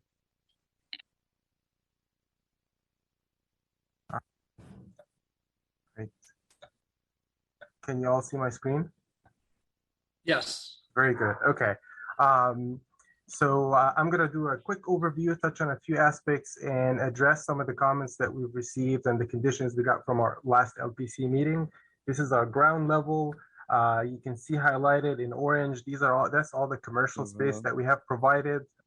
We are just under 5,000 square feet in commercial space in total at the ground level, and all the highlighted in yellow is our leasing office, residential amenities, and the services that we're proposing are all kind of aligned towards the alley at the back. One of the comments that or the conditions we got from LPC had to do with the commercial space at the corner of Herald and Kittredge. We had initially shown this as an open colonnade. There was no commercial space there, but we got a lot of feedback in terms of being able to activate the corner and include a little bit of commercial. We initially put this narrow strip of retail, but in a second meeting with LPC, we got some comments and concerns about the viability of a commercial space that narrow, and so we ended up widening it. That's what you're seeing right now. We've made it 1,800 square feet. We're showing how we're accommodating bathrooms in that scenario. A second comment that we've received had to do with the internal connection between the bike lockers and the leasing on the lobby at the ground level. And so we've incorporated a ramping system. There's a little bit of a plane change here between the lockers accessible from the alley and the residential lobbies. And so we ended up having to include this ramping that goes all the way up. So that provided a convenient connection internally. That was one of the conditions. Typical level residential, double loaded, fairly straightforward. The exterior facades, we've spent a good bit of time working on this. We wanted to make sure that the design is complementary to the historic buildings that we have next to us and across the street with the library, Hotel Shattuck Plaza on the right there at the far right. Considering all of the downtown guidelines, design guidelines, you can see we have a strong base, middle, and a cap. You know, the materiality, durable materials at the base of the building with masonry. And then as we go up the building, you see the lighter colors, fiber cement panel, and up at the very top of the building, we've got stucco in that sandy color. This right here shows how we've really taken the massing from the Hotel Shattuck Plaza and tried to complement the transitions between the base and the field condition. And you can see how we drew these lines and tried to capture similar and consistent massing along that facade. This here shows that commercial space that we've added at the intersection of Herald and Kittredge. Initially, the colonnade, the feedback we got on that it felt like the back of the building, not the front, and that is actually our front door through that Kittredge Plaza leading to the leasing office. So I think the change really did improve the aesthetics and the activation of the corner at that area. Here it is again. You can see all the commercial space that we've got. It really wraps the three streets and touches multiple points in terms of connectivity to the sidewalks. This is the Alston Herald intersection. This is the area that was mentioned as this open public, open to the public. It's an open space. We went back and forth on this a couple of times and ended up with this design that captures screening. Initially, we had it a little bit more open, but we got comments and feedback that it was not holding the edge of the street the same way the Hotel Shattuck was doing. And so we've incorporated this metal screen to try to give it more of a mass and a volume, and it created this really unique space here. We also have a little bit of grade change, and at this corner here, the grades drop, so it gives us that dramatic height, especially with the fact that we have two-story volume at that location. So I think it's turning out really, really well. We're very pleased with how it's progressing. You may I just want to let you know that 5 minutes is up for the applicant. Okay. I'll give you another minute. This is a I'll wrap up. substantial project. I'll give you another minute or so. Thank you so much. I'll wrap up in a minute. You may notice that corner of Alston has got a little bit more modern type detailing in comparison to what we have on Kittredge. And that actually evolved over the meetings, the LPC meetings that we had. We had started with more of a modern feel and look for the entire perimeter of the building.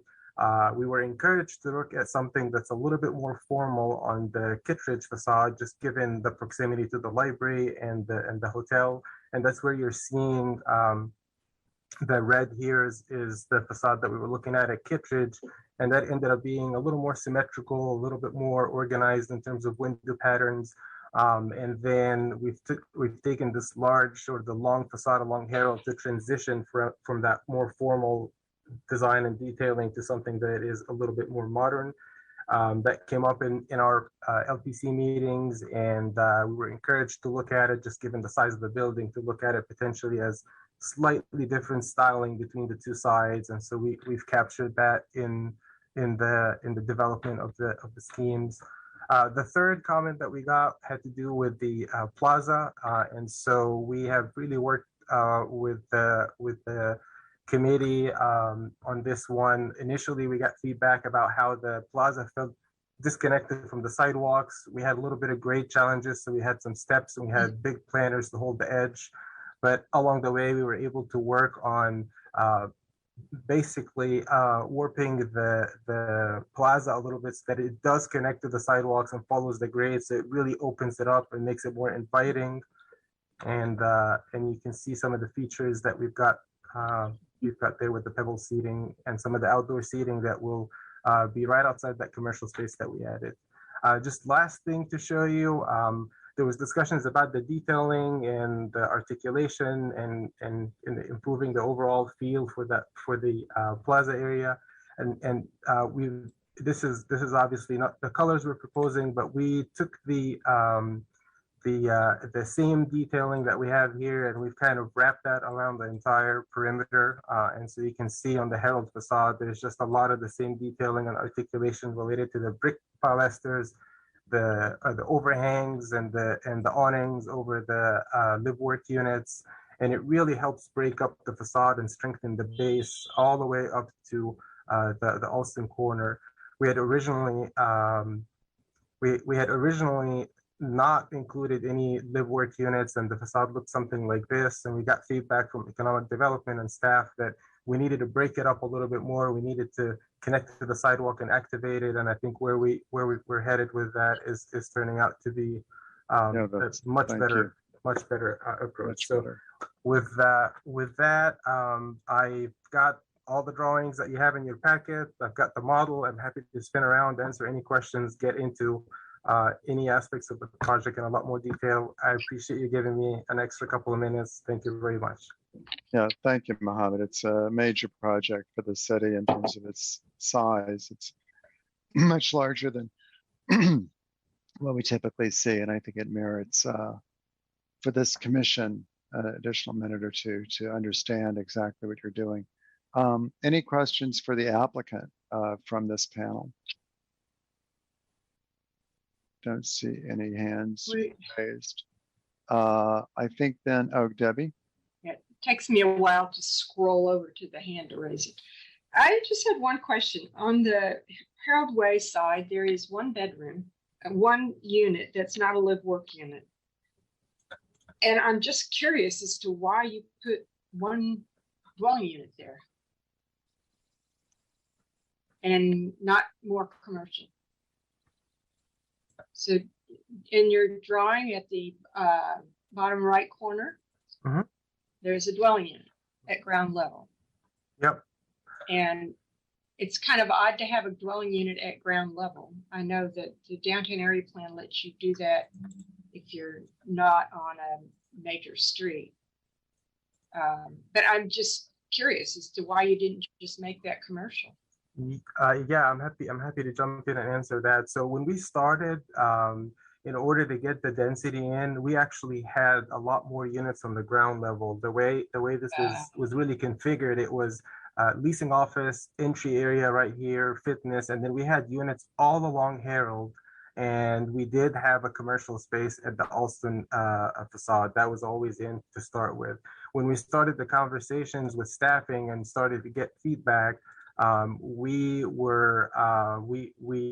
quickly understood that we're going to need to provide a little bit more access, a little bit more connectivity to the sidewalks. And so this is the facade when we had units just all the way at the ground level. Okay. And so slowly we started with 3 live work units, and that grew to 4 live work units. And so we didn't necessarily replace all of the residential that was in the ground. We've just worked out a rhythm as you're seeing in the facade here, so that we can every 50-60 feet or so we have a recess, we have an entry point, and kind of break that ground level from being continuous and monotonous. And so we were able to do that and save a few of the units that are accessible from the entry corridors.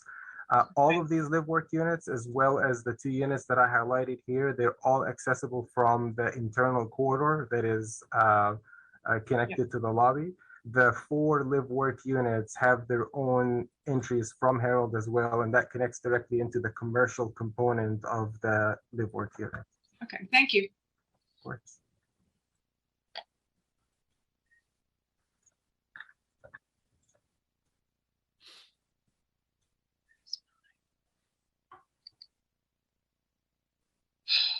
Guys hear me? I seem to be having trouble with my headset. Can you hear me, Debbie? We can hear you. Oh, good. Okay, thanks for answering that question. Any other questions from the commission? In that case, we will open it up to the attendees. I see 2 attendees with hands up. If there's anyone else who wishes to speak, please raise your hand now so that we can manage the, well, okay, we'll recognize John and Kelly. John D., you're up. Thank you. My name is John Dalrymple. I'm speaking for East Bay Residents for Responsible Development, who have several dozen Berkeley resident members. I want to apologize, Ms. Gong, and to the commissioners for the very late filing of a letter that we submitted right before the meeting started. And the reason it's late is 2. One is that we wanted to look at the staff findings for the introduction of the hard hat ordinance, and those findings support what is in this letter in front of you, and the conditions of approval, which I'm going to suggest that you apply. The second is, we've been in conversation with Bill, the applicant, and hoping that he would turn away from the low road construction model that they've embraced for this project. And unfortunately, that did not happen. So those things contributed to the very late letter.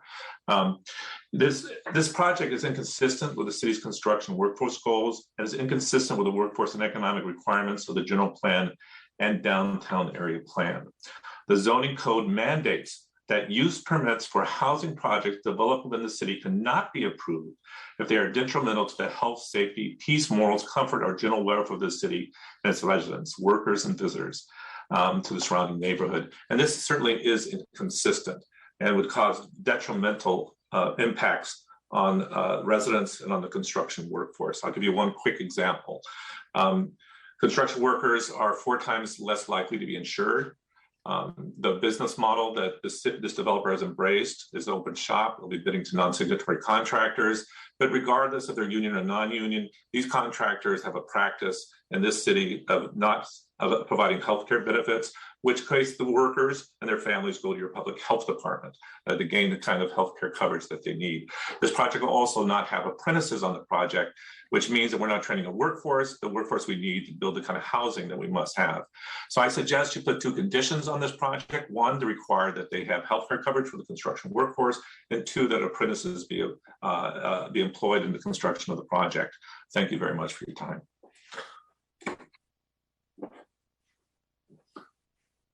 Thank you, John.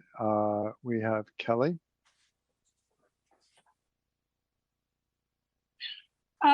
Thank you. I have several comments, and since there are only 2 of us, I hope if I run over, you won't cut me off. Turns out someone else wants to talk too, but go ahead. Okay. So when the initial EIR was done, I would say that we were less aware of the impact of all this glass on birds. And there is a lot of glass on this building, lots and lots of windows.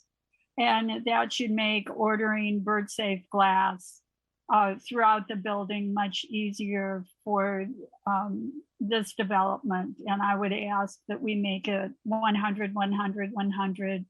That would be bird-safe glass and all the way around the building. And it's 8 stories, so that would be from the ground to the top. So that's, and they've asked for conditions and exceptions, so I would ask that we get bird-safe glass in exchange. The other thing is we're taking out the Shattuck cinemas, and one of the requests that really kind of got lost at the LPC because Mr. Finicom wasn't there that evening and his note didn't get read until after the vote.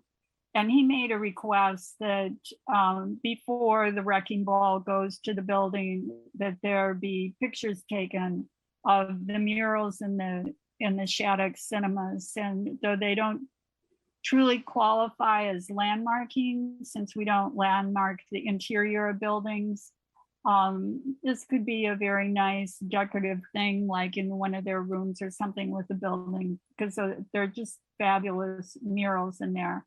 I would also, I asked that before the wrecking ball take down the building, they do what they can to deconstruct the Shattuck cinemas. There's a lot of stuff in the Shattuck cinemas that seems like it ought to go off to be reused rather than to landfill.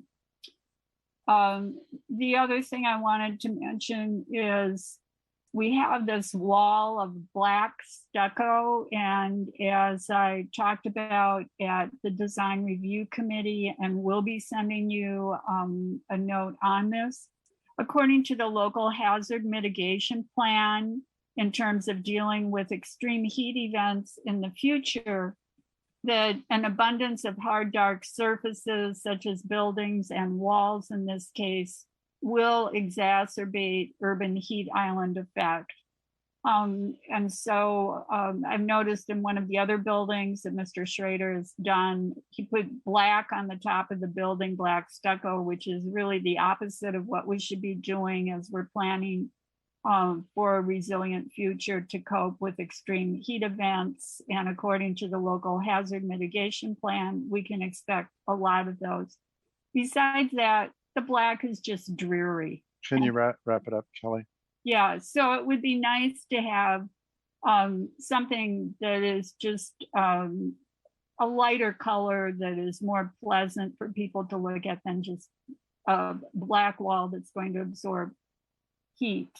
And that really covers it. Thank you very much. Thank you. So we have one more person to speak on this, then we'll hear from the applicant if they have any comments on the comments. Jack? Please unmute Jack Trenker, I think.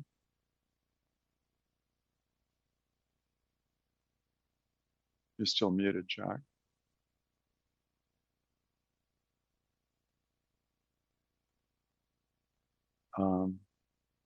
I'm not sure what the problem is, but Jack Petranker seems to be muted, so I'll give the applicant an opportunity to respond to John and Kelly's comments. And Jack, if you can figure a way to unmute yourself, we'll try to give you a shot. It's a 2-minute response time. Charles, can you hear me this time? Yes, I can. I don't know Okay. what the hell's going on with my headset here. I think it's isolated to you for some reason tonight. Usually it's me. So yes, thank you for the 2 minutes. And I will be passing the baton to Todd Williams, our attorney, to talk about the union issue. But I'll address Kelly's bird glass, the murals that are currently internal to the movie theater, as well as the lobby to the movie theater, as well as the demolition. Let me take it in reverse order. The demolition requirements, both in the city of Berkeley and in the state of California, are very regulated. We will be following all those guidelines for breaking the building. It's really deconstruction these days. I wouldn't even call it demolition. We have to use green halo, and we'll be taking all the materials to any of the materials that are recyclable. They'll all go into the correct places. The murals and some of the other elements inside the theaters, we've actually inventoried and taken photos of, and we're going to try to save and put some of that in some unique locations within the building. We're looking at that right now. And then last, on bird glass, the problem is we just don't know enough yet about bird glass and how it works. I already had another project where this came up, and I've done some personal research on bird glass. The problem is the glass manufacturers have not synced up yet really with the window manufacturers. I did agree to put some film on the ground floor of another building where we had some landscaping that could attract birds. I think it's still up in the air, and I think staff is reviewing this issue right now as a referral from council. It's not clear to me that bird glass is something that's required above the ground floor, as well as, frankly, even the ground floor, it's not clear. So I think there needs to be more work done by staff, and then I think all of us as developers, if there's a path forward, it's something we'll look at. Thank you. So you're out of time, but I have a question for your attorney. What does he have to say about the other concerns that were voiced by John D.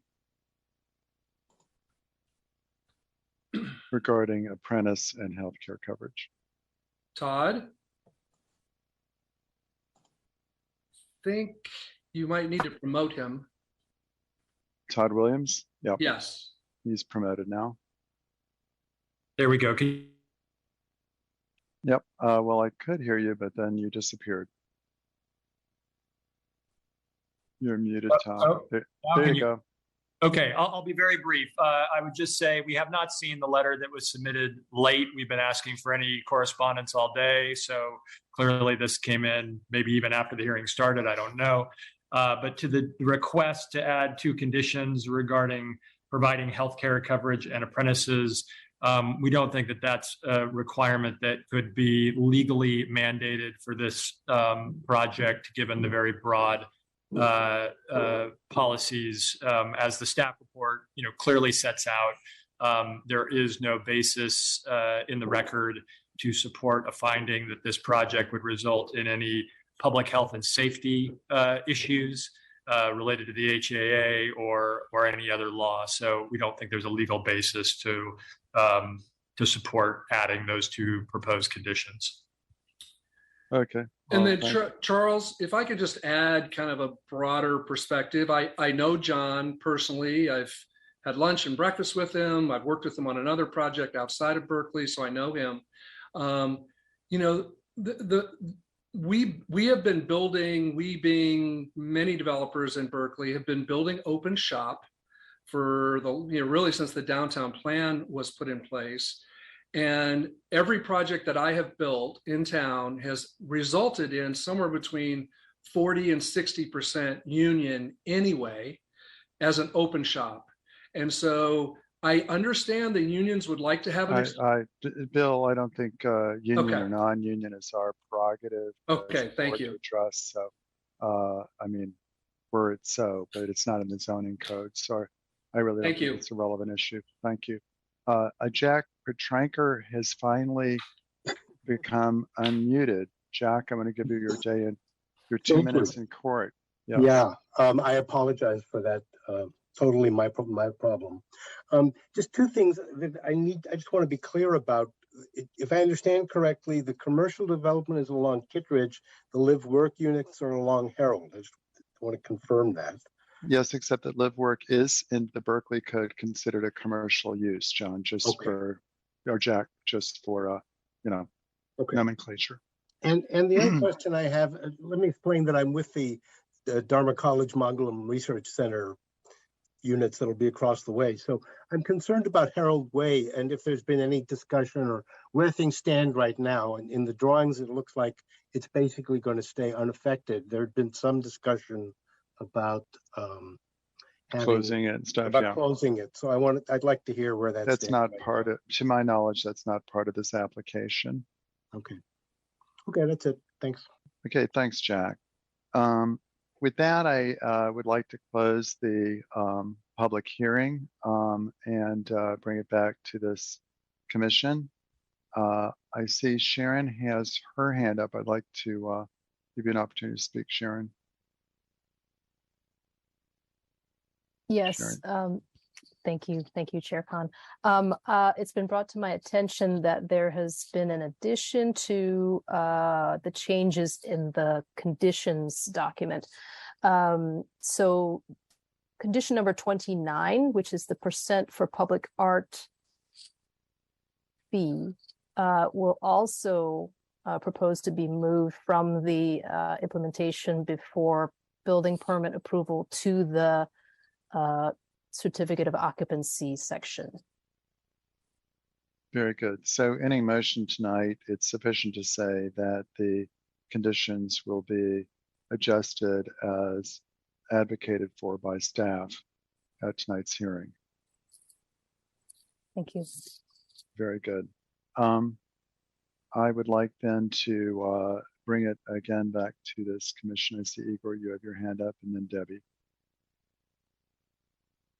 Thank you. And I know we are now racing the clock to see if we can maybe get something done before the captioner break. So I will keep it quick. I will make a motion just to put something forward for discussion. Very good, and thank you. would love to hear Debbie's additions because I think there's a condition she wants to propose. But my motion is to approve the project as is. With that addition, I would like to say two things on the board class. As part of my motion, I would like to make a recommendation that as part of final design review, the use of board safe glass is considered. That is consistent with what we have done in other projects. I think it would be appropriate here. And I'm very sympathetic to the concept of making sure that not necessarily specific to this project, but in general, that construction not be done on the backs of workers, that it really should be a gateway for them to the middle class. As John knows, and as some of others of you know, I've been a strong proponent of the hard hats ordinance. That is not up for us to decide on, but my understanding is it is coming to the council in December.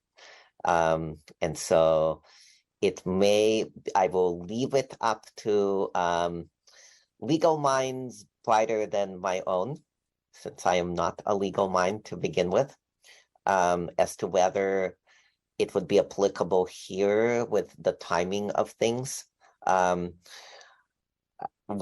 I've not received this document, so I can't opine on it. And therefore, I'm not able to add those conditions to my motion, but I wanted to just explain my reasoning for that. With that, I will yield back. Thank you, Igor. Debbie? Do I have a second? You're muted still. Debbie, you're muted still. Cool. Okay. I will second Igor's motion and request a friendly amendment to add a condition of approval, ensuring that the open space at the corner of Austin and Harold Way be somehow be sure that that will remain public access. Yes, I am very amenable to your amendment. I'd like to make my own amendment, Igor, with your and Debbie's permission, which is that the adjustments to the conditions cited by Sharon on her 2 occasions tonight when she spoke to those be accepted by this commission as part of the So mission. noted. Thank you. Thank you. Yes. Well, I don't see any other comments. This is a HAA consistent project.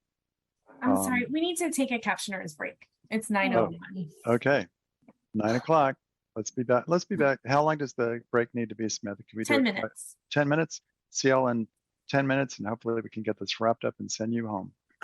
Send me home. I'm still at the office. Okay, CL in 10 at 9:10, please. Okay.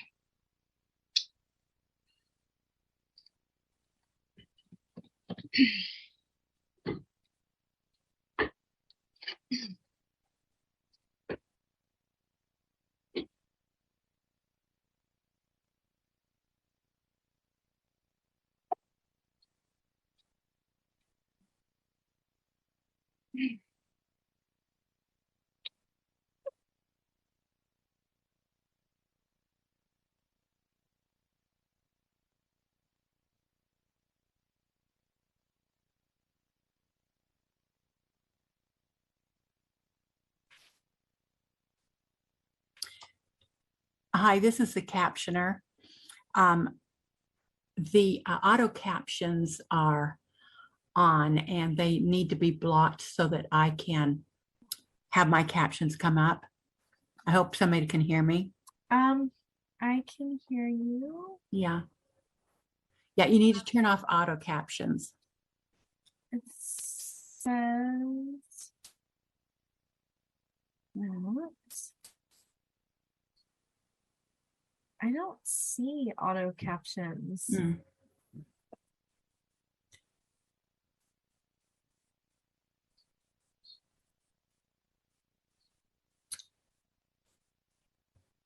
Disable auto transcription. That's it. Yeah. And then mine will come up. Hopefully, we'll hope for that. Okay. All right. Thank you so much. Yeah, sorry about that. Not a problem. Thank you. You're welcome.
Hey, Igor. I'm just waiting for our quorum to be restored before recognizing you. Before formally recognizing you, you're free to chat in the meantime if you want. Oh, we're not on air right now. We're not, I'm waiting for. We're not live right now. No, I think we may be live, but it's not officially doing business. We do look alive. No, as alive as a bunch of Zoom personalities can. First time that I got on Zoom, I really felt like I was in Hollywood Squares, you know. Do you remember? I think I'm showing my age. I don't know. Kimberly probably doesn't know what I'm talking about. It was a hokey game show where they had 9 celebrities answering, you know, questions and trying to be smart or funny. It was a pretty funny show, but they were in these boxes. Mm-hmm. Hollywood Squares. I'm old enough to remember. So Igor, where is your? Do you know your roots? The roots of your family? Well, yeah, Ukraine, Belarus. Wow. And when did they come? When did they come here? Well, I came here with them when I was a kid. Wow. Yeah. Wow. Well, welcome, Igor. It's a happy moment in this place. That's great. Wow. So you were born in Belarus? I was born in Ukraine. Ukraine. In Kiev. But you don't speak Ukrainian or anything, do you? I speak broken Ukrainian. More power to you. That's a wonderful thing. Okay, let's see. Do we have I think we have a quorum now. There's 7 of us here. Yes has an 8th, which is great.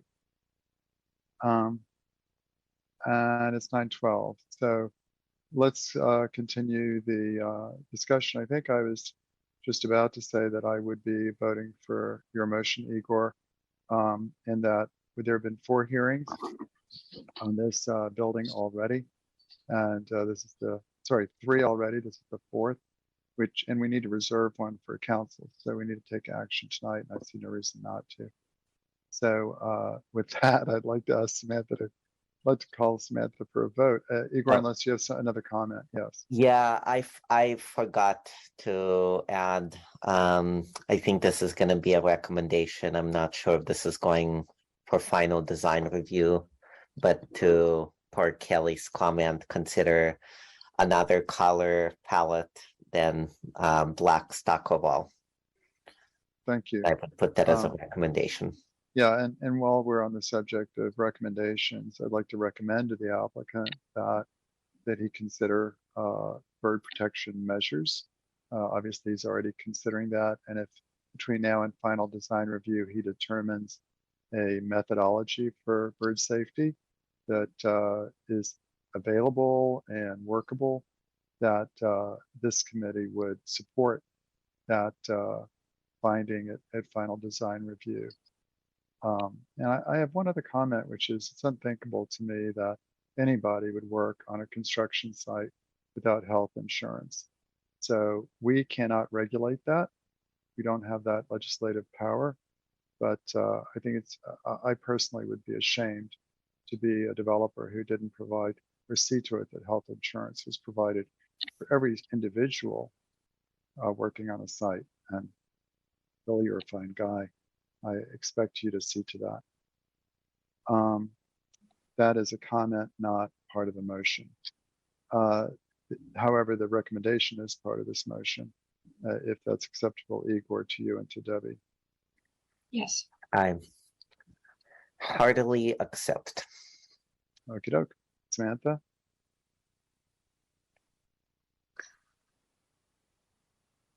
Okay.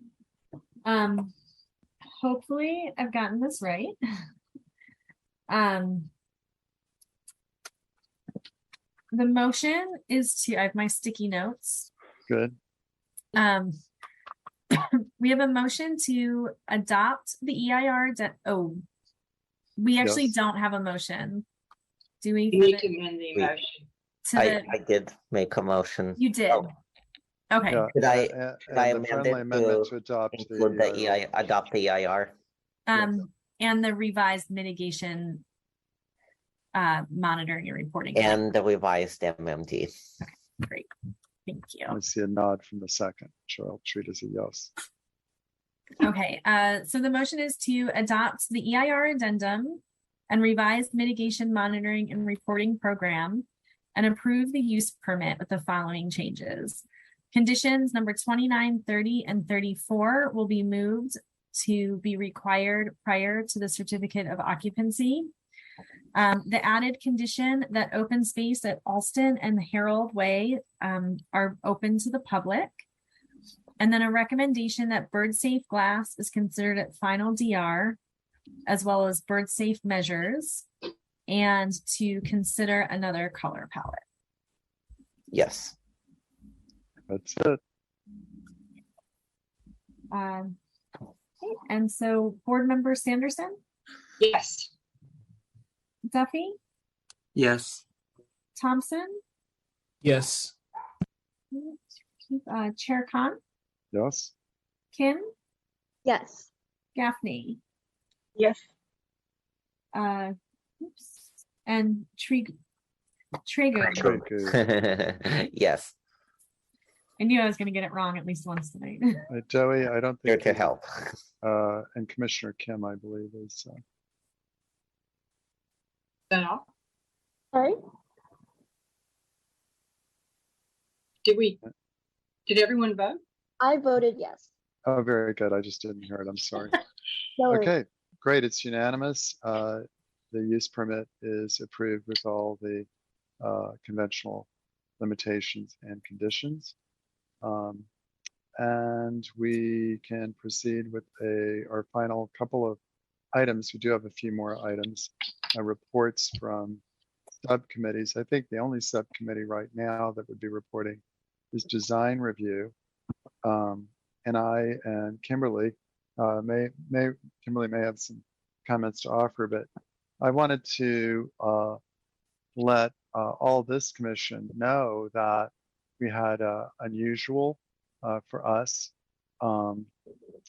meeting at the last design review where we specifically had a discussion. We had a presentation from staff about the current outline of a proposal to the Planning Commission for bird safe glass per the council's request. It's been some time coming. I do think that Kelly and Aaron's persistence on this has gotten some wheels rolling, and that proposal will be made to Planning Commission. Samantha, is James, I'm trying to remember the name of the planner that presented to us. I want to get it right. Justin Horner. Justin, that's right. Justin Many Horner of you know from the Zorp work. Was well prepared to present to us. And fortunately, I think, and we had a wonderful discussion about it. And Kelly and Aaron were both advanced panelists. So it was just it wasn't a formal action on the part of design review. Design review is not a legislative body and has no status as such, but we are certainly concerned citizens. And I really appreciate staff coming to us and asking our opinion about the bird safe measure. We learned a lot. There are a number of architects on the committee. And one of the things that we're learning is that there's certainly a need for bird safe glass in our buildings, but that the industry hasn't caught up with it yet, apparently. And it's very difficult to obtain, particularly for small projects, residential projects. So there's going to be more data gathering that needs to happen. And I just thought that there was really a thoughtful discussion about it coming from DRC, which should help inform the process moving forward. Kimberly, do you want to add anything to that? Not really. I mean, it's mostly also like, we kind of discussed that if manufacturers haven't caught up with bird state class, we looked at alternative measures, whether it's like film, and discussed also, if film is a good tactic, and just other ways to mitigate it, even if the manufacturing isn't quite there yet. Yeah, one of the goals that we generally agreed upon was what was cited earlier by Kelly, the 100, which is 100% conformance throughout the city for 100% of the projects, 100% of the glass, up to the 80, 75, 85 feet. I can't remember the exact number. And 100% of projects. I'm not sure I got the 100 right. But we felt that needed to be phased in because a lot of the products just aren't available right now, readily available, particularly for private homeowners.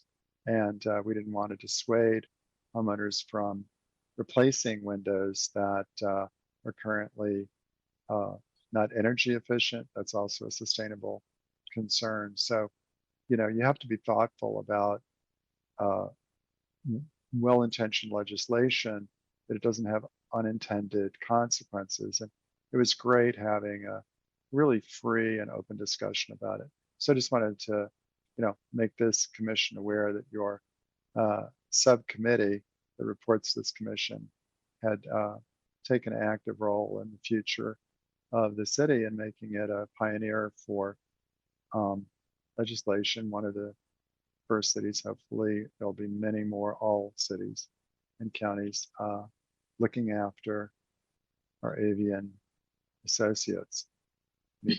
We're in trouble with birds, and as Kelly will quickly point out, our insect populations are just plummeting, which is also hurting the birds. I mean, we're really in trouble, folks. It's bad, So anyway, on that happy note,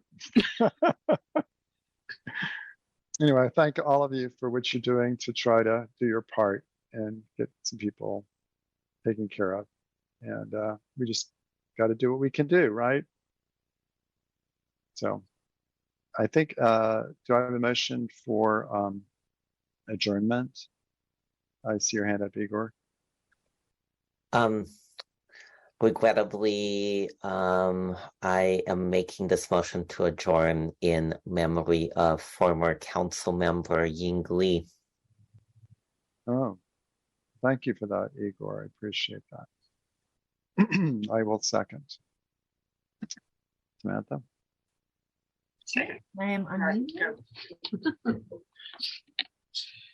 Okay, board member Sanderson. Yes. Duffy.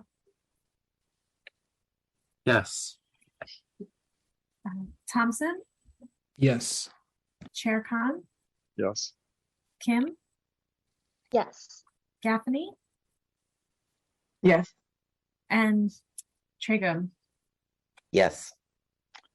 Thank you very much, commission members. You will not see me in October, as my firm has a project coming to this commission, so I'll be asking for an excused absence to be sure that my seat is filled. And we'll see you guys not in November, because we're not meeting, right, Samantha? In November. No meetings in November because of Veterans Day and great. Well, Thanksgiving. I'll see you in December, and I hope everybody has a good fall, and see you all later. Ready. Bye-bye all. Thank you. Take care. Take care, everybody. Have a good night.